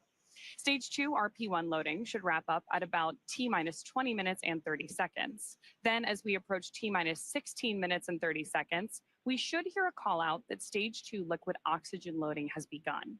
So with all of those consumables being loaded onto the rocket, if we have to call a hold for any reason at this point, like potentially due to weather, we would have to stand down and target our backup launch opportunity, which is tomorrow, Friday, August 1st at 11:43 a.m. Eastern Time. That's because we have an instantaneous launch window today. So let's take a minute to do a little orbital mechanics 101. An instantaneous launch window means that we need to launch at exactly the right time, and that's driven by our planned rendezvous point, which is the location where Dragon and Station meet in space. Right now, the International Space Station is orbiting the Earth at more than 17,000 miles per hour, and Dragon needs to catch up to it. That means we have to deliver Dragon to the correct orbit. We do that by timing its trajectory relative to the orbiting laboratory so that they're both in the same place in space at the same time. A precise liftoff time is crucial for hitting that rendezvous point. Now, again, that means that at this point, if we hear a hold called, we'll be standing down and likely targeting that backup launch opportunity tomorrow. For now, though, we're going to go ahead and hand it back to Soumya and Joseph to talk to us about West Coast recovery. Soumya? Thanks for walking us through that, Ronnie. We are now at T-minus 31 minutes and counting, getting closer and closer to getting our Crew-11 astronauts into space. Once their mission is complete and it's time for our crew to splash down back on planet Earth, they'll be heading to one of several targeted sites supported by SpaceX. Until recently, Dragon recovery has primarily occurred off of the coast of Florida. This year, SpaceX moved Dragon recovery operations off the coast of California to allow Dragon to complete its deorbit before safely jettisoning the trunk over the Pacific Ocean. When they return, Crew-10 will be SpaceX's third crew mission to splash down in one of the new locations. From-2 was the first back in April this year, followed by Axiom 4 in July. The new splashdown locations are near LA, Oceanside, and San Diego. The recovery vessel, Shannon, will be stationed in Long Beach to support the new West Coast splashdown operations. Spreading these supported sites across multiple locations helps to maximize the return opportunities, lowering the chance we'll have to wave off due to bad weather. And when the spacecraft re-enters, those in the immediate area may hear a brief double clap of a thunder-like sound known as a sonic boom. I can't wait to hear one myself one day, but to hear everything that's gone on and to move operations to the West Coast has been incredible to watch, both from a SpaceX standpoint and from NASA, to see the teams across the country working together, the International Space Station Commercial Crew Program. And like Nick mentioned earlier, there's an army behind every one of those movements and getting ready and preparing for these West Coast splashdowns. So it's going to be phenomenal to watch and see NASA's first crew mission return on the West Coast. Well, back to today's mission, Crew-11, as they continue to get ready to go. They're inside now half an hour until launch time. Let's take a look at more and a bit more and learn about the astronauts flying today. I think it's really innate in our human nature to want to keep exploring and to keep pushing boundaries. Everything that we do in space is ultimately for Earth and for the human species. We are having a lot of good experiments on orbit, making new medicines. That is actually good for everybody. By understanding how to live and work in space like we have with the International Space Station, we can now become a multiplanetary species by having bases on the Moon and bases on Mars. И выполнение полета в космос, на мой взгляд, важно, потому что в конечном счете необходимо человечеству будет двигаться в дальний космос для того, чтобы открывать новые миры, исследовать новые и новые горизонты. For me, it's a really compelling goal to go farther and farther afield in space and pushing our boundaries as a human species that way, learning more about our own home planet as we try to go farther. We've been going and living aboard the International Space Station for 25 years. We're ready to make the next steps. We're ready to go to the Moon. We're ready to go to Mars. We're ready to explore the solar system. We understand the effects of what life in space does to the human body, and we need to continue those studies. We need to continue getting ready and get ready and go to the Moon and Mars, and that's why it's important to go to space. All right, let's head back out now to a launch viewing location where Tony's at for another interview with some special guests. Tony? Hey, thanks, Daryl. That's right. Joining me is Dr. Stephen Platts and Dr. Lori Glaze to talk to us a little bit about the human research that's going to be on this mission. You know, Steve, can you tell us a little bit more about what human research Crew-11 will be conducting? Sure. We're very excited for the launch. We have 10 experiments flying on Crew-11. Everything from cardiovascular systems, central nervous system, all the way to genomics, the full breadth, and addressing many very important risks for us to get to the Moon and Mars. That's a lot. You know, speaking of the Moon and Mars, Lori, how does the human research conducted on space station help us for those future missions to the lunar surface and eventually Mars? I'm so glad you asked that question. You know, a lot of times we talk about the future, you know, we're going to explore the Moon and Mars.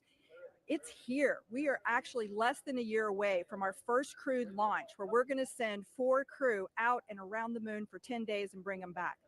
And then about a year after that, we're going to land on the Moon. And we need to be ready, right? We need to be ready for the trips to the Moon and then eventually to Mars. Our crew are going to need to be able to thrive in an environment where they're in microgravity, perhaps for as long as a year. And then we're going to need them to perform on the surface of Mars under 1/3 gravity and do their exploration activities. So we really need to understand how they're going to react and respond to that environment. And the experiments that are being done on space station today, it's such a unique laboratory where the kinds of things that Steve's talking about, we can study physiological responses to bones, muscles, blood flow. Mental health is incredibly important part of this activity. And the experiments that we can do, for example, growing plants without soil, recycling water. If we have the ability to recycle water, maybe 98% of the water that the crew uses, that's less resources we need to bring along. And then sensors that can detect, for example, solar storms so that our crew can take shelter or protect themselves while they're on their journey. So again, the experiments that are being done are incredibly important to our planning, which, as I said, we're launching in less than a year. We need to be ready. That's right. I mean, a ton of valuable research that we are gathering. Speaking then on, the research for Crew-11, Steve, I heard, there's a new experiment that's going to space station. Tell us a little bit more about that. Yeah, that's called manual piloting. And what that is looking for is the ability for the crew to land a vehicle on the lunar surface. So we're looking at the sensory motor aspects, balance, cognition, some of the things that Lori was talking about, and putting them all together. And we have a simulator that actually moves in all dimensions and allows the crew to feel like they're actually landing a spacecraft. And we're doing that pre-flight. We have some devices on station where we can do in-flight measures as well as post-flight. So that will give us a great idea of what we need to do to prepare the crew to land on the lunar surface. That's great. I mean, Lori, tell us a little bit more about those benefits of traveling then beyond low Earth orbit now. Well, the reasons we're going to the moon and eventually the ability to establish a permanent presence on the surface of the moon, a base per se that we can go back and visit multiple times, is the science that we want to conduct on the surface of the moon will be incredible. We're going to a place that is totally different than where the Apollo astronauts landed, so totally unique environment, different lighting conditions, different geology of the rocks. We anticipate there is water ice beneath the soil in some places near the South Pole where we're going to land humans for the first time ever. So we will be able to do incredibly unique science, but we'll also be able to continue the human research aspects for longer duration stays on the surface of the moon where we're trying to live and work. And that will again feed forward to help us be better prepared for Mars. Absolutely. A ton of exciting things coming up. Thank you both so much for joining us. Now we'll send it back to Daryl and Nick. Thank you, Tony. Crew-11's time in orbit will teach us how to keep humans healthy in space for the long haul. Meanwhile, on the moon-facing side of NASA's work, Artemis II astronauts, including Commander Reed Wiseman, are training for a very different challenge, a 10-day mission around the moon. And before they launch, NASA and the Department of Defense are making sure they know how to get them home, even in an emergency. Here's Reed with a behind-the-scenes look.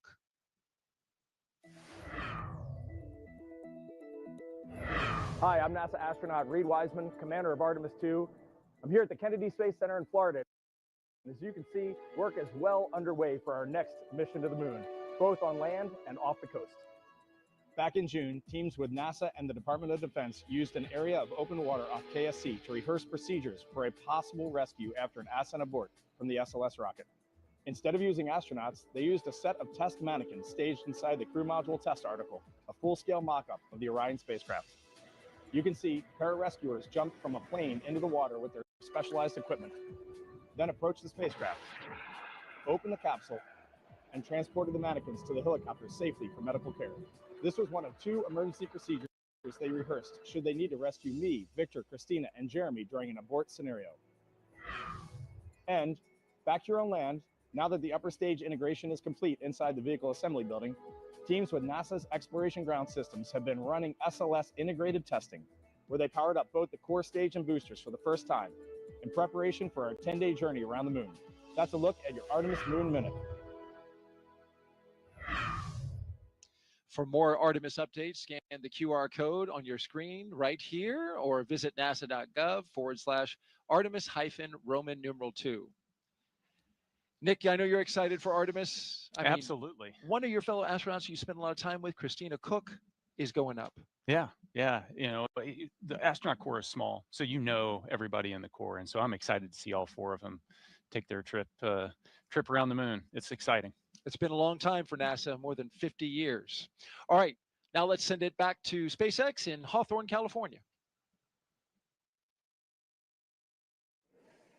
Thank you very much, Daryl and Nick. And it was impressive to hear that interview and that Moon Minute. And it's amazing to see how interwoven what's being done with these crewed missions to the International Space Station and how they impact moving forward and the Artemis campaign. So incredible to see about how those 2 crews and how those 2 missions work together. Now, as we get back to today's launch, we're now approaching 20 minutes away in the countdown for NASA's SpaceX Crew-11 mission to the International Space Station. So let's take a look at Falcon 9 that's on your screen now, and that is a two-stage rocket that is 29 feet tall and getting ready for liftoff, and again, approaching 20 minutes away. At launch time, it produces more than 1.7 million pounds of thrust. Sonia, that is impressive firepower. Yeah, and rockets like Falcon 9 don't use all that thrust just to go straight up. Early in flight, Falcon 9 performs a gravity turn, which is a smooth Stage pitch 2, maneuver. RP1 load complete.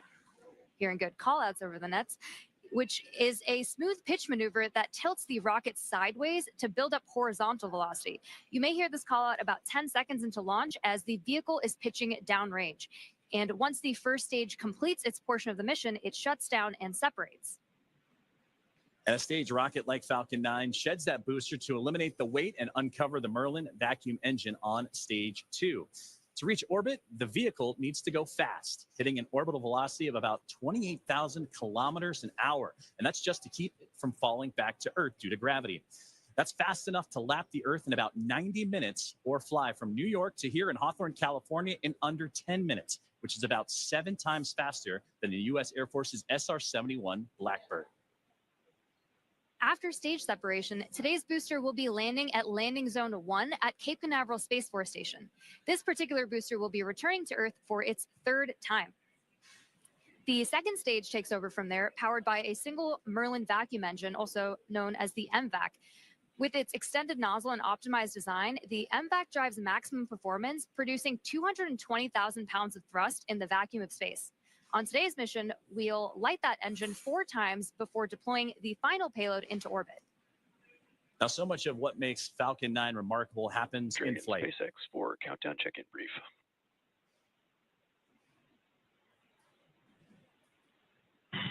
Dragon's with you. Okay, Xena, we have healthy Dragon, healthy Falcon 9, just like last time, so prop load is proceeding nominally. We do have one watch item that has popped up. There is a pop-up storm cell that is just to the north of the pad.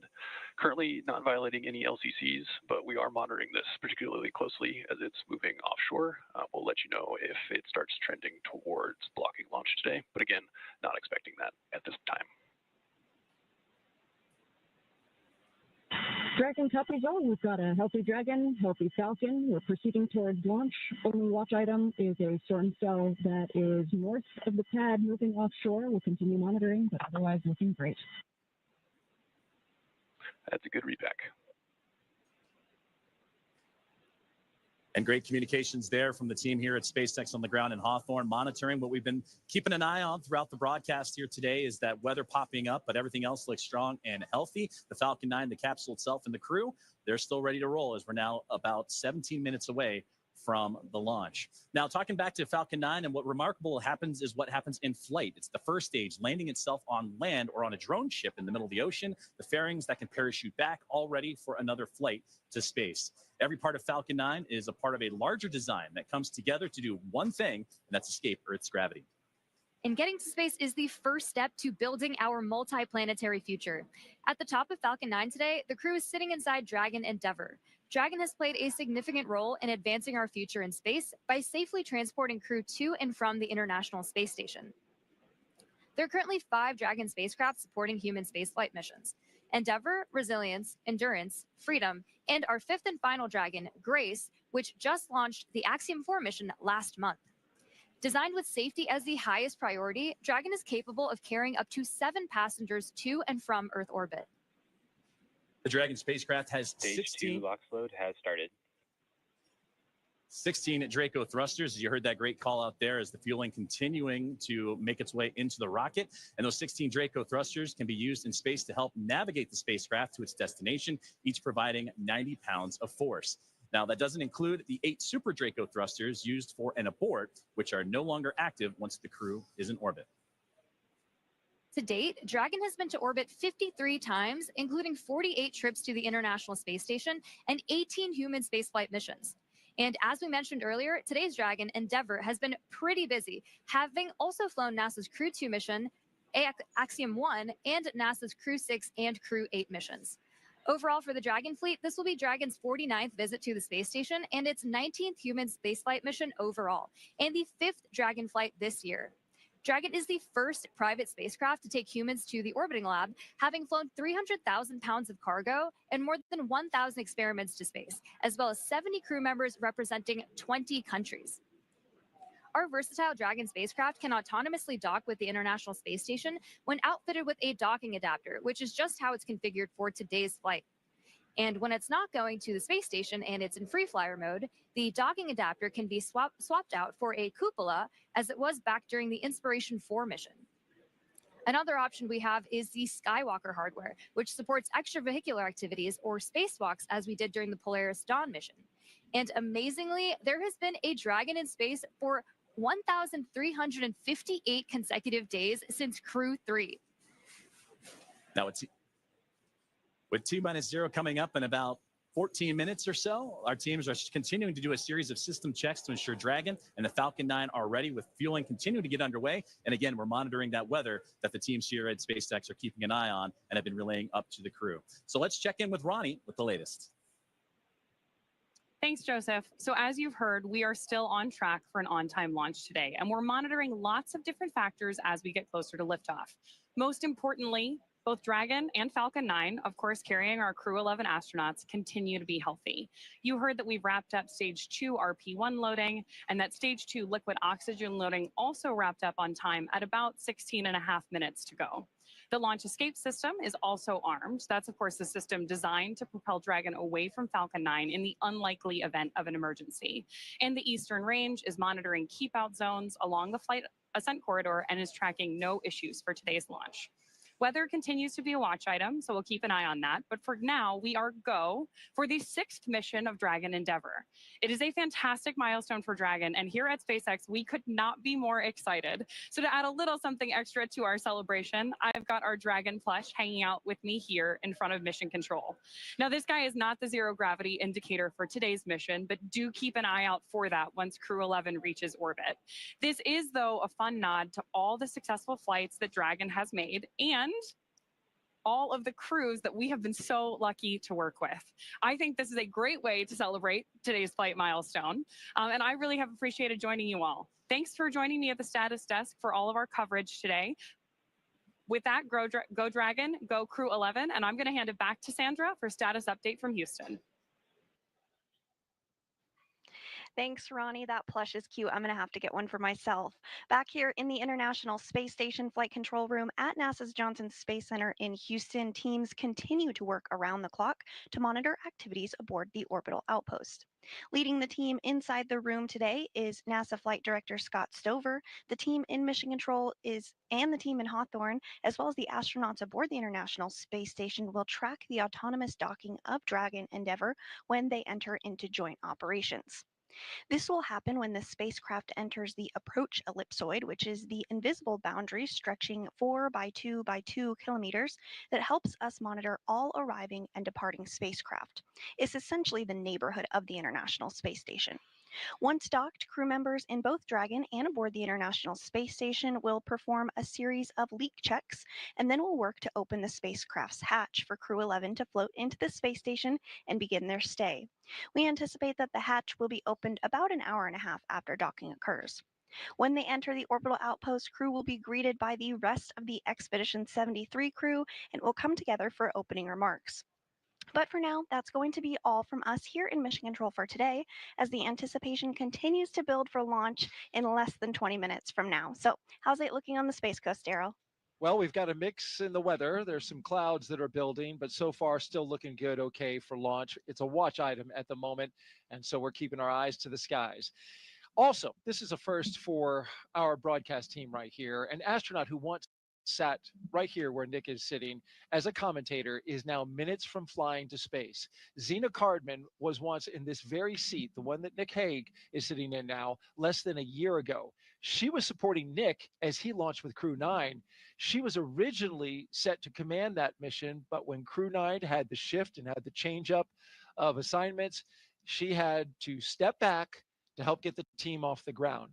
And here's what she said, Nick, after watching you and your crew go into space. Every crewed launch that I have ever watched has really brought me a lot of emotion. This one today was especially unique. I think it was hard not to watch that rocket lift off without thinking, that's my rocket and that's my crew. But I also know that I'm not the only person who can think that.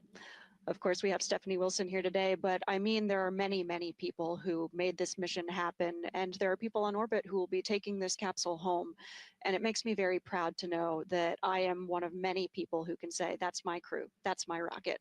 Makes me really proud, makes me feel very connected to this mission that we all get to take part of. Go Crew-9. An emotion-filled Zena Cardman in that moment, and she is going to give us some words any moment now. Dragon SpaceX, confirm crew displays are configured for launch. Your thoughts on hearing that after you launched? SpaceX, Dragon, displays are configured for launch. It is our honor, our privilege, and our choice to take part in something much greater than any individual, but it's the individuals who make this endeavor great. To each of you at SpaceX and NASA, to our partners at JAXA and Roscosmos, to family, friends, and mentors, you fly with us today. Arigato gozaimasu. Spasibo большое. Thank you. With gratitude and focus, Crew-11 is ready. And more words. Crew-11, sentiment is the same on the ground from everyone staying here. We have enjoyed working with you in the preparation for the mission. Looking forward to doing the same in flight. Good luck. Enjoy the ride. And more words from Zena Cardman. We just heard from her live. Yeah, it's like I started the show. There isn't any place I'd rather be than here today. What Zena said is so true, and it's this palpable feeling that, hey, that's my crew. Those are my friends. There's, hey, that's my commander. And just to be here and know that, I've done my small part to help support them along their way, and there'll be more support that happens in the future. And to be able to see behind the scenes, everybody else that is contributing to that that's what makes this all so special, is it's not about the individual. Spaceflight has nothing to do with individuals. It's all about us working together. 100%. Well said, Nick. And kudos to both of you for showing an immense amount of class. You signed up to do this role almost immediately after getting into space, and we heard from you saying, I want to be there for Zena. Thank you for being here. And go Crew-11. And so with just 7 minutes to go, a little over 7 minutes, we want to send it back to Hawthorne for the final countdown. Thank you, Daryl. Thank you, Nick. And those were beautiful words from Zena Cardman. You can hear the emotions behind them and what they're looking forward to getting ready for launch. And they say Crew-11 is ready. As you mentioned, about 7 minutes and change to go until we have liftoff, and we're still awaiting the final propellant loading to complete, and then we'll get into engine chill, and more milestones will be along the way. It's going to be about a 9-minute ride to orbit, and then Dragon in the second stage will continue to coast for a few minutes after that once the first stage and second stage have performed. You'll be hearing some of those performance calls as we get into that final countdown, and then after liftoff. These are SpaceX flight controllers reporting on the trajectory, speed, booster, and performance, and the key milestones, but there are some other calls that you'll hear the crew make as well, especially after liftoff.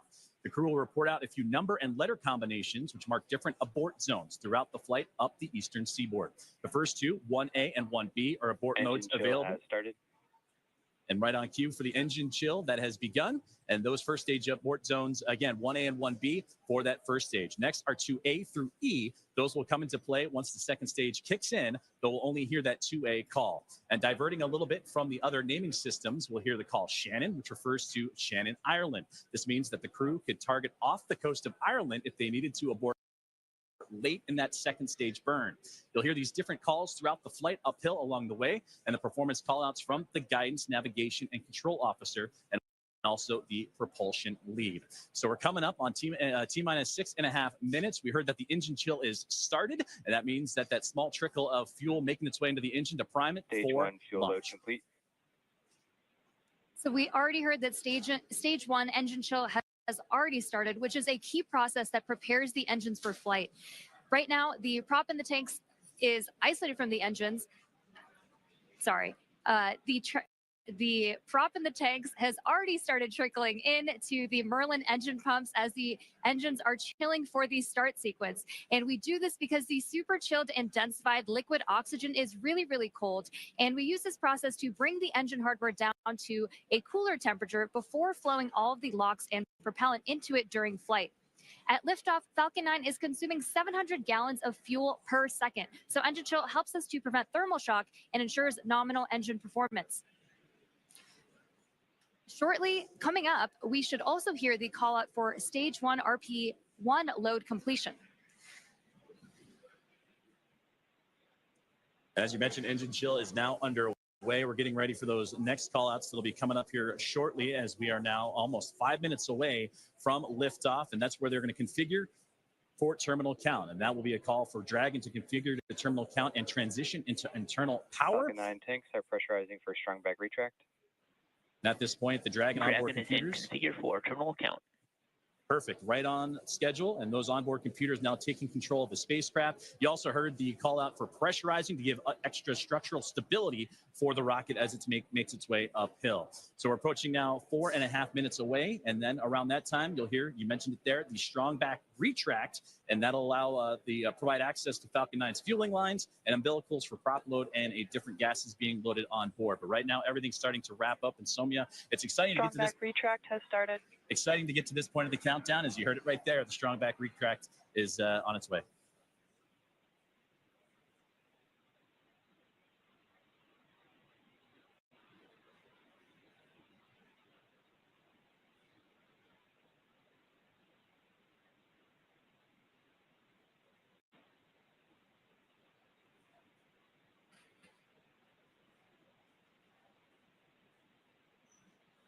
So we have a great view on our screen of the clamp arms opening up just around stage 2 under Dragon in preparation for strong back retract.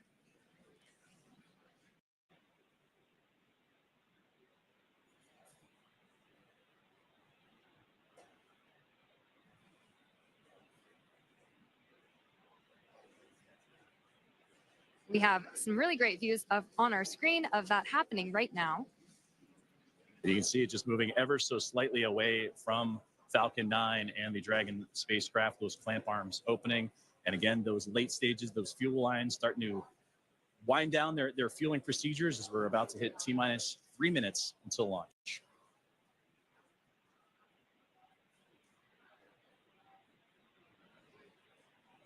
Second stage loading will wrap up shortly after the first, and you've probably noticed those white clouds venting from around the rocket. That isn't smoke. Stage 1 LOX load complete. That's condensation, as stage 1 liquid oxygen loading has been completed. As liquid oxygen warms slightly inside the tanks, some of it boils off, and that gas is vented to manage pressure. When the vented oxygen hits that warm Florida humid air, in terminal count and on internal power, it instantly condenses into those clouds. As you just now heard, the Dragon now in prop load complete on into internal power. It's fully fueled. The rocket and Crew-11 are ready for liftoff. And this rocket now transitioning into internal power. The gas closeouts will also begin to purge all the feed lines and allow Falcon 9 to be isolated. And then they'll get vented overboard through the umbilicals and strong back retract. So coming up in just under 20 seconds, we should hear the call out that LOX load will be completed on stage 2, which will mean that there will be 1 million pounds of propellant loaded onto Falcon 9 at that point. We're coming up on that call out in just a few seconds from now.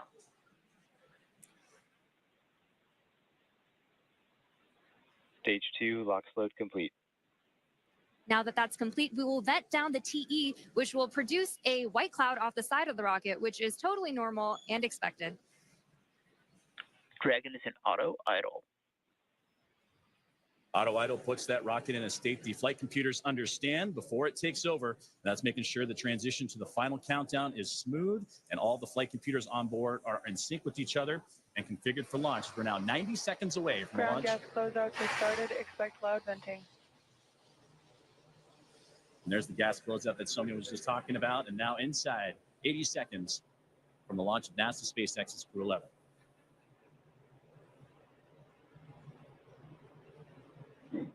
On countdown net, hold. We are standing down for violation of weather rules. Launch auto sequence is aborted.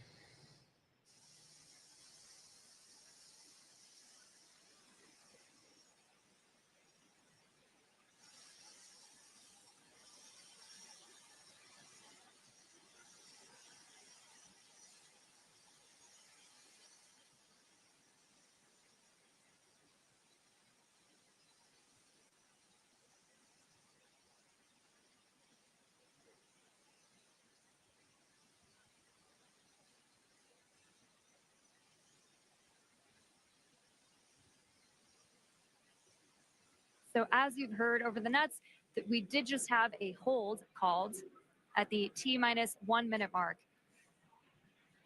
And that hold due to weather, that was something that we've been keeping an eye on. Our team here in SpaceX and Hawthorne, as well as NASA, we're monitoring that throughout today's broadcast in preparation for launch. But unfortunately, standing down looks to be the case as the weather has created that violation. But we'll continue to monitor and await for the news officially from the teams on the ground as that weather violation looks to come into play for launch today. Dragon SpaceX, bad luck on weather there. We just got clipped by a cumulus cloud right over the pad, so ended up scrubbing for weather.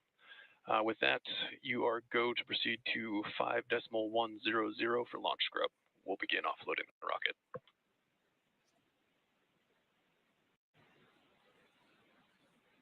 Dragon copies all 5.100. Too bad, but we'll be ready next time.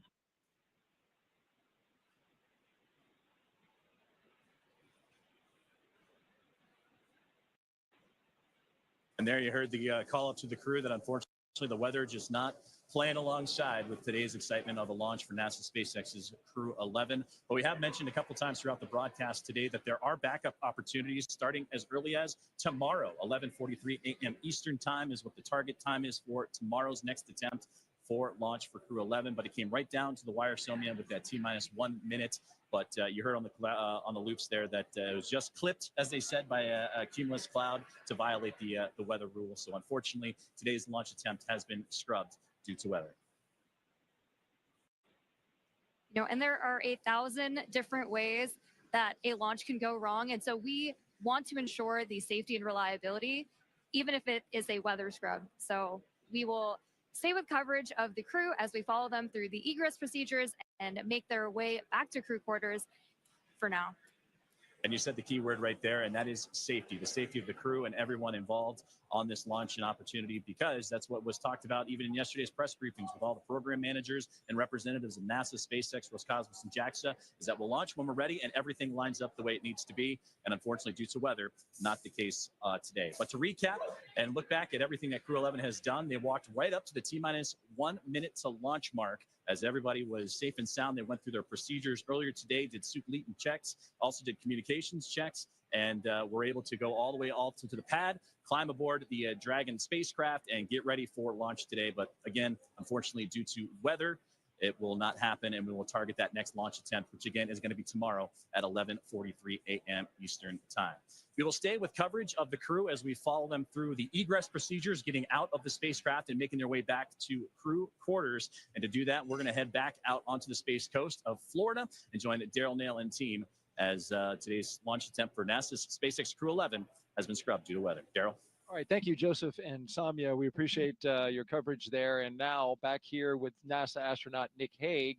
We just returned from being outside. We were planning to watch the launch right there from a nice viewing spot here at the press site, the Kennedy Space Center in Florida.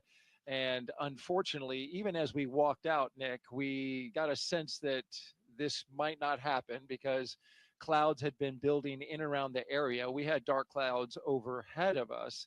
We got up on our area to watch the launch and heard a phase 1 lightning alert go off. And then my heart kind of sank a little bit because I thought that might be it. Yep. Then you see the clock stop. Yes. And you know it's happened. So it's disappointing, but there's a reason we do it, and that's to keep everybody safe. It's so critically important. As you look at this shot here, you can see that just right over top, you've got some darkened clouds in the area. This was a result of a sea breeze that when we started the day, the launch weather officer improved our forecast to 90% go, but there was a 10% concern that the sea breeze was going to develop earlier in the day than originally forecast. And that sea breeze, which is this is very common here in Florida in July, once that air starts moving over the ocean and onto land and meets the warm air, our blue skies went to cumulus clouds scattered across the spaceport. And we just had one get just inside the 10-mile radius. Dragon SpaceX, for awareness, we're looking at approximately 50 minutes for the prop offload time. So it should be approximately 1700 UTC when we are able to proceed with 5.100 and rotate the seats.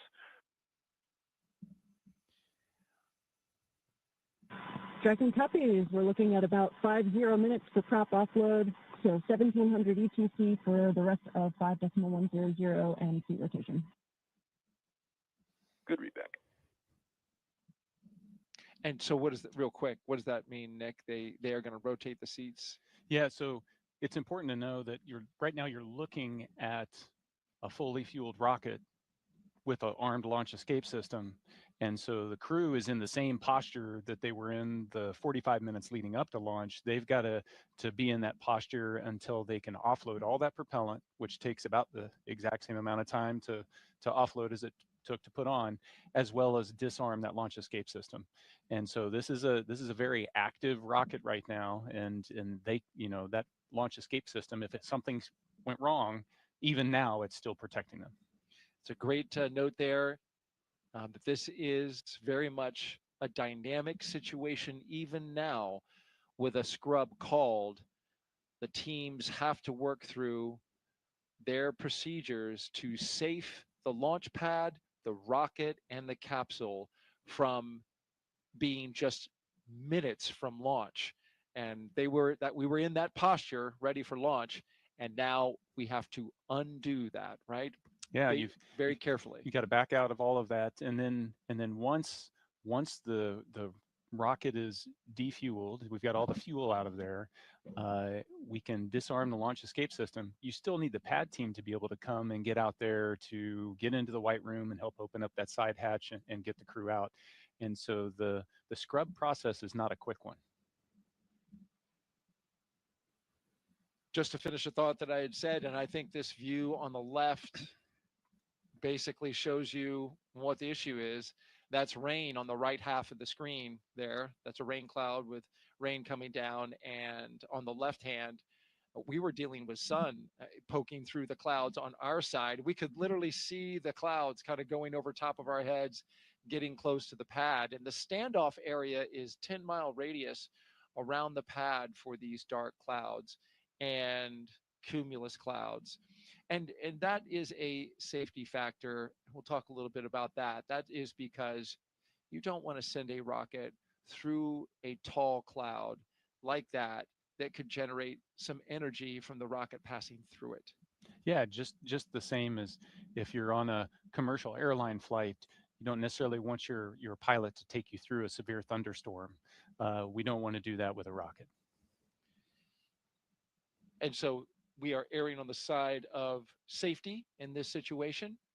But as Nick pointed out, the rocket that you are looking at is a fully fueled, ready to launch Falcon 9. As we now see, they are starting to allow some of the liquid oxygen to vent off as they begin detanking the rocket from its super chilled liquid oxygen and its RP1, which is the kerosene-based propellant. Dragon SpaceX propellant offload update, estimating about 45 more minutes for propellant offload. Tracking copies, additional 4 or 5 minutes for prop offload. Now, as you recall your procedures for the crew, getting out of the capsule and getting back into their vehicles and going back, take me through the timeline of the scrub procedure. Yeah, it's a fairly straightforward procedure. You're running the launch procedure in reverse, essentially, and so they're strapped in. The seats are rotated up in a launch configuration. As soon as they detank, they're going to disarm the launch escape system. So you're looking at it's 45 minutes to get rid of the liquid oxygen and RP1. Once that's off, then they'll be able to disarm the launch escape system, rotate the seats down. At that point, the arm will come over and the ground team, the pad team will be able to come up there. They'll open the side hatch and then help them get out of the capsule just like they helped them get into the capsule. So you're looking on the order of, an hour, a little bit longer. And you want that rocket fully detanked? Absolutely. Yeah. You've got cryogenic propellants, oxidizers, Moving, flowing, and you want to make sure that that's all secure before you put people around it. That's the way the system is designed. It's different on other launch vehicles. Other launch vehicles, the Soyuz I launched on was fueled when we showed up to it. But while you're moving the fuel on and off, you minimize the number of people that are around. That's exactly right. And the SLS rocket is similar in that it gets fully fueled and tanked, and then they bring the astronauts on board. SpaceX does it so they can do that tanking as the very last part of the mission timeline. And this also allows for a quick tanking, relatively speaking, for a rocket. And that allows you to detank it. But they're using super densified liquid oxygen as well. So you mentioned it. High energy systems are engaged here, and so we are now unwinding that as we proceed through the scrub procedure. If you're just joining us, we scrubbed this launch at T-1 minute and 7 seconds until liftoff. We had a healthy rocket, a healthy spacecraft, we had a clear range, and we just had weather in the area, a cumulus cloud that just clipped the radius nearby within the launch area, the 10-mile radius. It got into that standoff area, and that is what caused the scrub for the day, because that is a safety measure to keep the crew that you see on the right side of your screen safe from any potential hazards that could develop as a result of the weather. And this view gives you a clear look at exactly where the clouds ended up now just about 10 minutes after when we were supposed to lift off, right over top of us. They were certainly in the area. We heard the lightning warning go off. And so we knew when we were standing out there watching this launch that that was a bad sign. But it's interesting. I've seen it go both ways, right?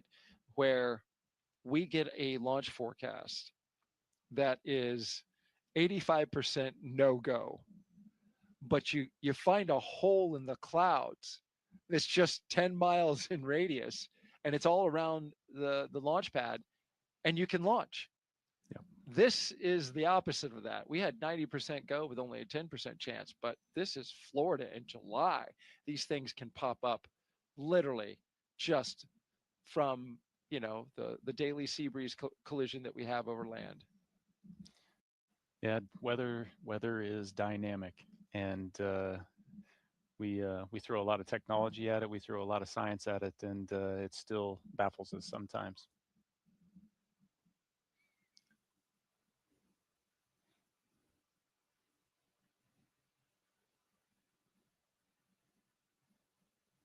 So the mental shift that you make when this happens, you've got to attempt to not make the mental shift immediately, because it is you know, it is a live launch escape system that you're in, but inevitably there's the, okay, so once we get out of here, what's the next step? When is our next opportunity going to be? They've already been looking at weather predictions for days out, so they understand what the impacts to the phasing and the mission profile might be, the potential for bad weather in the upcoming days, and so they're already starting to think about, okay, so what's the next opportunity, and then having to get into the psyche of, okay, let's do this again, and it is to the T, to the minute, do it again. So it's very much a Groundhog Day. All of it, every single minute of the, you know, roughly what do we 6-hour countdown where it begins for the astronauts. And you mentioned the backup days. Joseph mentioned those before he tossed over to us, but it's worth mentioning again. Our backup opportunities are tomorrow, Friday, with a T0 at 11:43 a.m. Eastern time. Our coverage would begin at 7:30 a.m. on NASA Plus. The weather for tomorrow is just a little bit better than it was today. But what does that tell you, right? We scrubbed today. It's 85% go. The concern is the same because the same pattern could develop. It's cumulus clouds building up and around the pad. But I will add this. We have moved a little earlier in the day. So the later that sea breeze develops, the better opportunity we'll have for getting some clear weather. If we can't do it tomorrow, then our next opportunity would be Saturday, August 2nd. We'd still have an 85% go for Saturday. Same concern with cumulus clouds here at the launch pad. In both of those cases, well, let me talk about the backup number 2. The T0 for that day would be 11:21 a.m. for a launch, and that would be an instantaneous window. And you can see the pattern. We move about 22 minutes early every single day that we delay from this particular T0 today. And of course, that's orbital mechanics. We've got time. You want to explain that one? Yeah, sure. So the international. Oh, yeah. No, you got to wait for the plane of the orbit of the station to cross overhead, and it just works out each day that it's a little bit earlier. Unfortunately, if it had come overhead a couple minutes earlier today, they would have been able to launch. The weather would have been clear.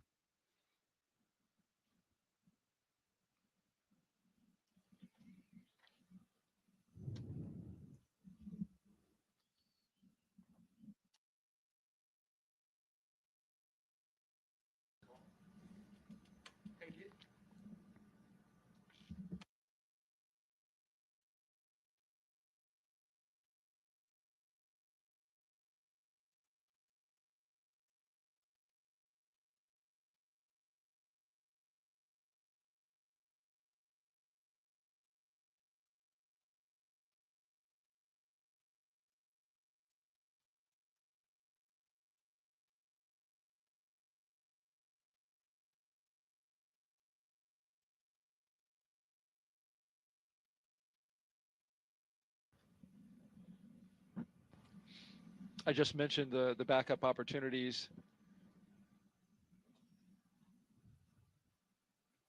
One thing about both of these next launch opportunities, unfortunately, we're going to really have our eyes set on the ascent corridor, because now there is a trough that is approaching a line of storms coming across the eastern part of the U.S., and it is going to make its way out into the ocean, and so that can disturb the weather along the ascent corridor, which is an area where if Dragon were to suffer some kind of anomaly, something that wasn't expected and needed to come off the top of the rocket, it would splash down along the ascent corridor.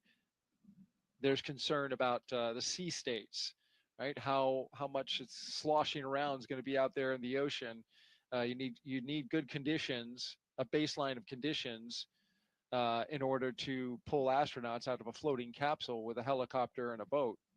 Yeah, it just shows the complexity, the scale of the problem that you're dealing with. It's not a forecast at a particular point, on the surface of the Earth, at the launch pad. It's, if you imagine this 3D trajectory of the rocket's path going up to orbit, you've got to clear all of that for weather, but not just clouds and rain and severe thunderstorms, but like wind shear and drastic changes in the wind direction can create problems for the rocket. And then in case there was a need to return them early or to abort, you also have to clear the weather on the surface along that path as well.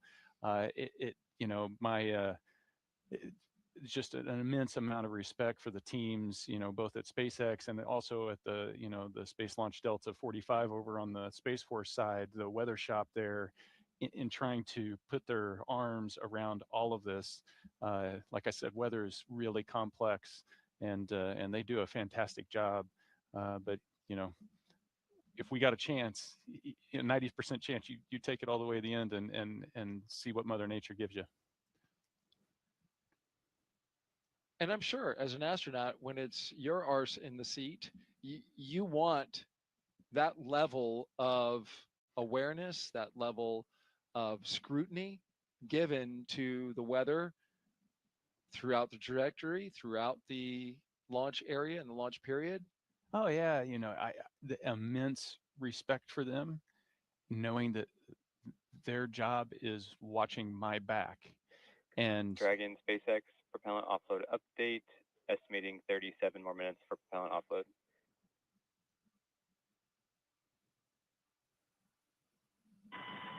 Dragon copy. 37 more minutes. the clock ticks slowly. Hope you got 37 minutes worth of Yeah, stories, Nick. but I, like I was saying, it just takes so much to do that when you're sitting in that seat there, if you get the call for a scrub, there's no question. It's you guys are the experts. This is the safest thing for us to do right now, and you're all in. You're not second guessing. But you also have that moment, and like when we were standing out there, you're like, oh. There's the disappointment. There's the knowing you're going to have to go through this all again. The disappointment not just for the crews, but the team that's in quarantine with the crew.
you.